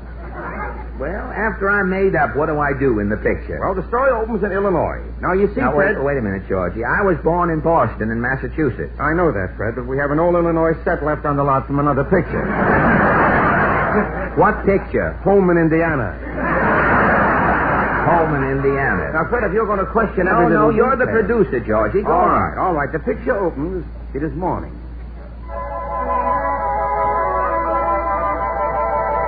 To little Freddie Allen, starting out in life, the world is a glorious adventure. He is on his way to school, happy, carefree. But see, he stops. The little tyke is worried. Is he late for school? By the side of the road, he sees a gaunt, lean man chopping logs. Hurrying over to this wood chopper, little Freddie says, Sir, what is the time? The time, my son, it's time for every American to stop and ponder. Our country is at the crossroads. Sit down on this log, son. I'm only a rail splitter myself. My name is Lincoln.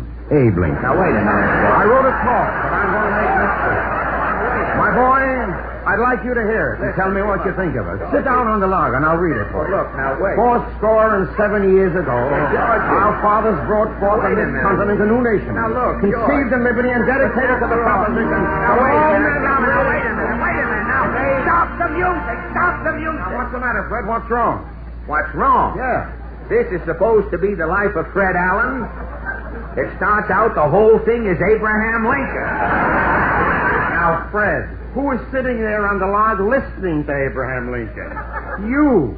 Now, the way the camera said, whose face is the audience? See, yours. And I want to tell you something. You were great. I was great. Yes. I didn't do anything. You don't understand pictures, Fred. Well, look, Now, do you realize what America owes you? If you hadn't let Lincoln try out his Gettysburg Address on you, he might have gotten discouraged and torn up the whole business. Well, can't you hear people saying, why, if it wasn't for little Fred Allen, the Civil War might still be going on. Now, but, George, if I was 4 years old when Lincoln was a rail splitter, today I'd be 125 years of age. Who listens, who cares about such things in pictures? Maybe a couple of history professors who are sitting in the balcony, that's all. Or Joel Kupperman. Now, pay no attention to it. Just wait till you see this next scene. Am I in it? Am I in it? He says, am I in it? It's all you, Fred. You're a young man, but you have taken to drink. Drink? Yes, you're living in Albany. It's apple country, and you're a cider fiend. I'm full of cider, huh? Yes, you're full of cider. Now you have to make a decision. What will it be? Cider or success? As the scene opens, it's the waterfront. The camera's on a jug of cider in your hand. It's clutching that jug. Will young Fred Allen be picked up by Cider Anonymous? See, he awakens, still in a stupor. He staggers up to a man standing next to a boat on the dock. Allen speaks. Mister, what day is this? What day is this, young man? Today is a new day in American navigation. My name is Fulton, Robert Fulton. Now, wait a minute. Listen a minute. I'm testing my steamboat, the Clermont. That's why this crowd is here, right? Folks, in a minute you'll see a miracle. A boat driven by steam. Fulton's falling. All right, laugh, you fools, but I'll show you. I told you my boat would go today. I'll steam down the river.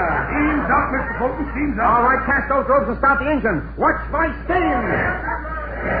Jeepers, the Clermont stupid. I told you it would. Anchors away. Now, wait a minute. Stop the Clermont. Stop the music. Georgie, wait a minute. Now, what's the matter, Fred? What? Matter? This is the story of my life. I'm already 25 years old, and so far in my whole life I have spoken twice. I have asked 2 questions. Fred, you don't understand pictures. I don't understand pictures, but Georgie, if I only had some lines to say, at least I could pull the whistle on the boat. Star pulls whistles on a boat? But what is Robert Fulton? Look, you don't get the significance, Fred. I did something again? Certainly you did. You see, when Fulton faced that mob of scoffers, he was about to give up. Yes. But he saw in the crowd one face that encouraged him. The camera closes in. This face that he saw, this is yours. You mean that I'm there on the dock? Why, if it wasn't for you today, there would be no Fulton fish market. There'd be no steam. There'd be no Turkish bass. No steam. Tailors would be pressing pants by hand. But, Georgie... Stop complaining, will you? Because the rest of the picture is all you. Well, it's about time. Now, what happens now? Next scene opens down south. You started a new life, Fred. You got a job. Good. You're on your way to rent a room. And as we fade in, you're walking up the stairs of an old southern mansion. Sounds good. Yes, Fred Allen has made a comeback. He has work. His eyes are bright. The world is before him. He knocks on the door of the old southern mansion. A kindly old man with snow-white hair opens the door. Pardon me, sir. Have you a room to rent? Come right in, son, and set yourself down. My name is Foster, Stephen Foster. Now, wait a minute. Sonny, I wrote a new song this morning, and I want to sing it for you. Now, look, George. Way down upon the Swanee River, far, far away.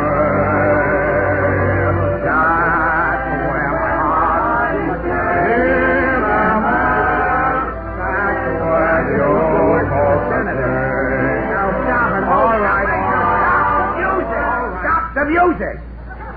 This is the last straw. All right, now what? What is this picture? The life of Fred Allen or a George Jessel cavalcade? What do you mean? Now stop stalling, Jessel. You were just going to put the back of your head in my picture.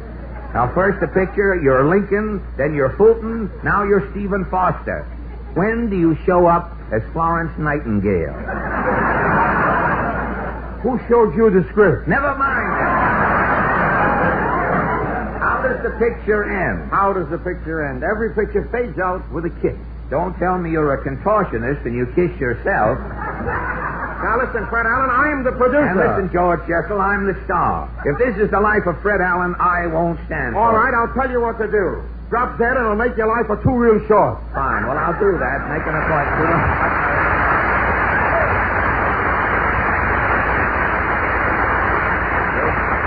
Now, Kenny, with a short talk on the American woman. Ever since Priscilla married John Alden, the fame of the American woman has been growing. And put the bluebonnet margarine back in the icebox. I want to thank Georgie Jessel for joining us tonight. And don't forget, ladies and gentlemen, next Sunday night, the Fred Allen Show brings you comedy. Drama. But, Henrietta, you're too young to die. Oh, yeah? Hand me that peroxide. And our guest will be... that writer of hit tunes, Johnny Mercer. Thank you, and good night. This is NBC, the National Broadcasting Company.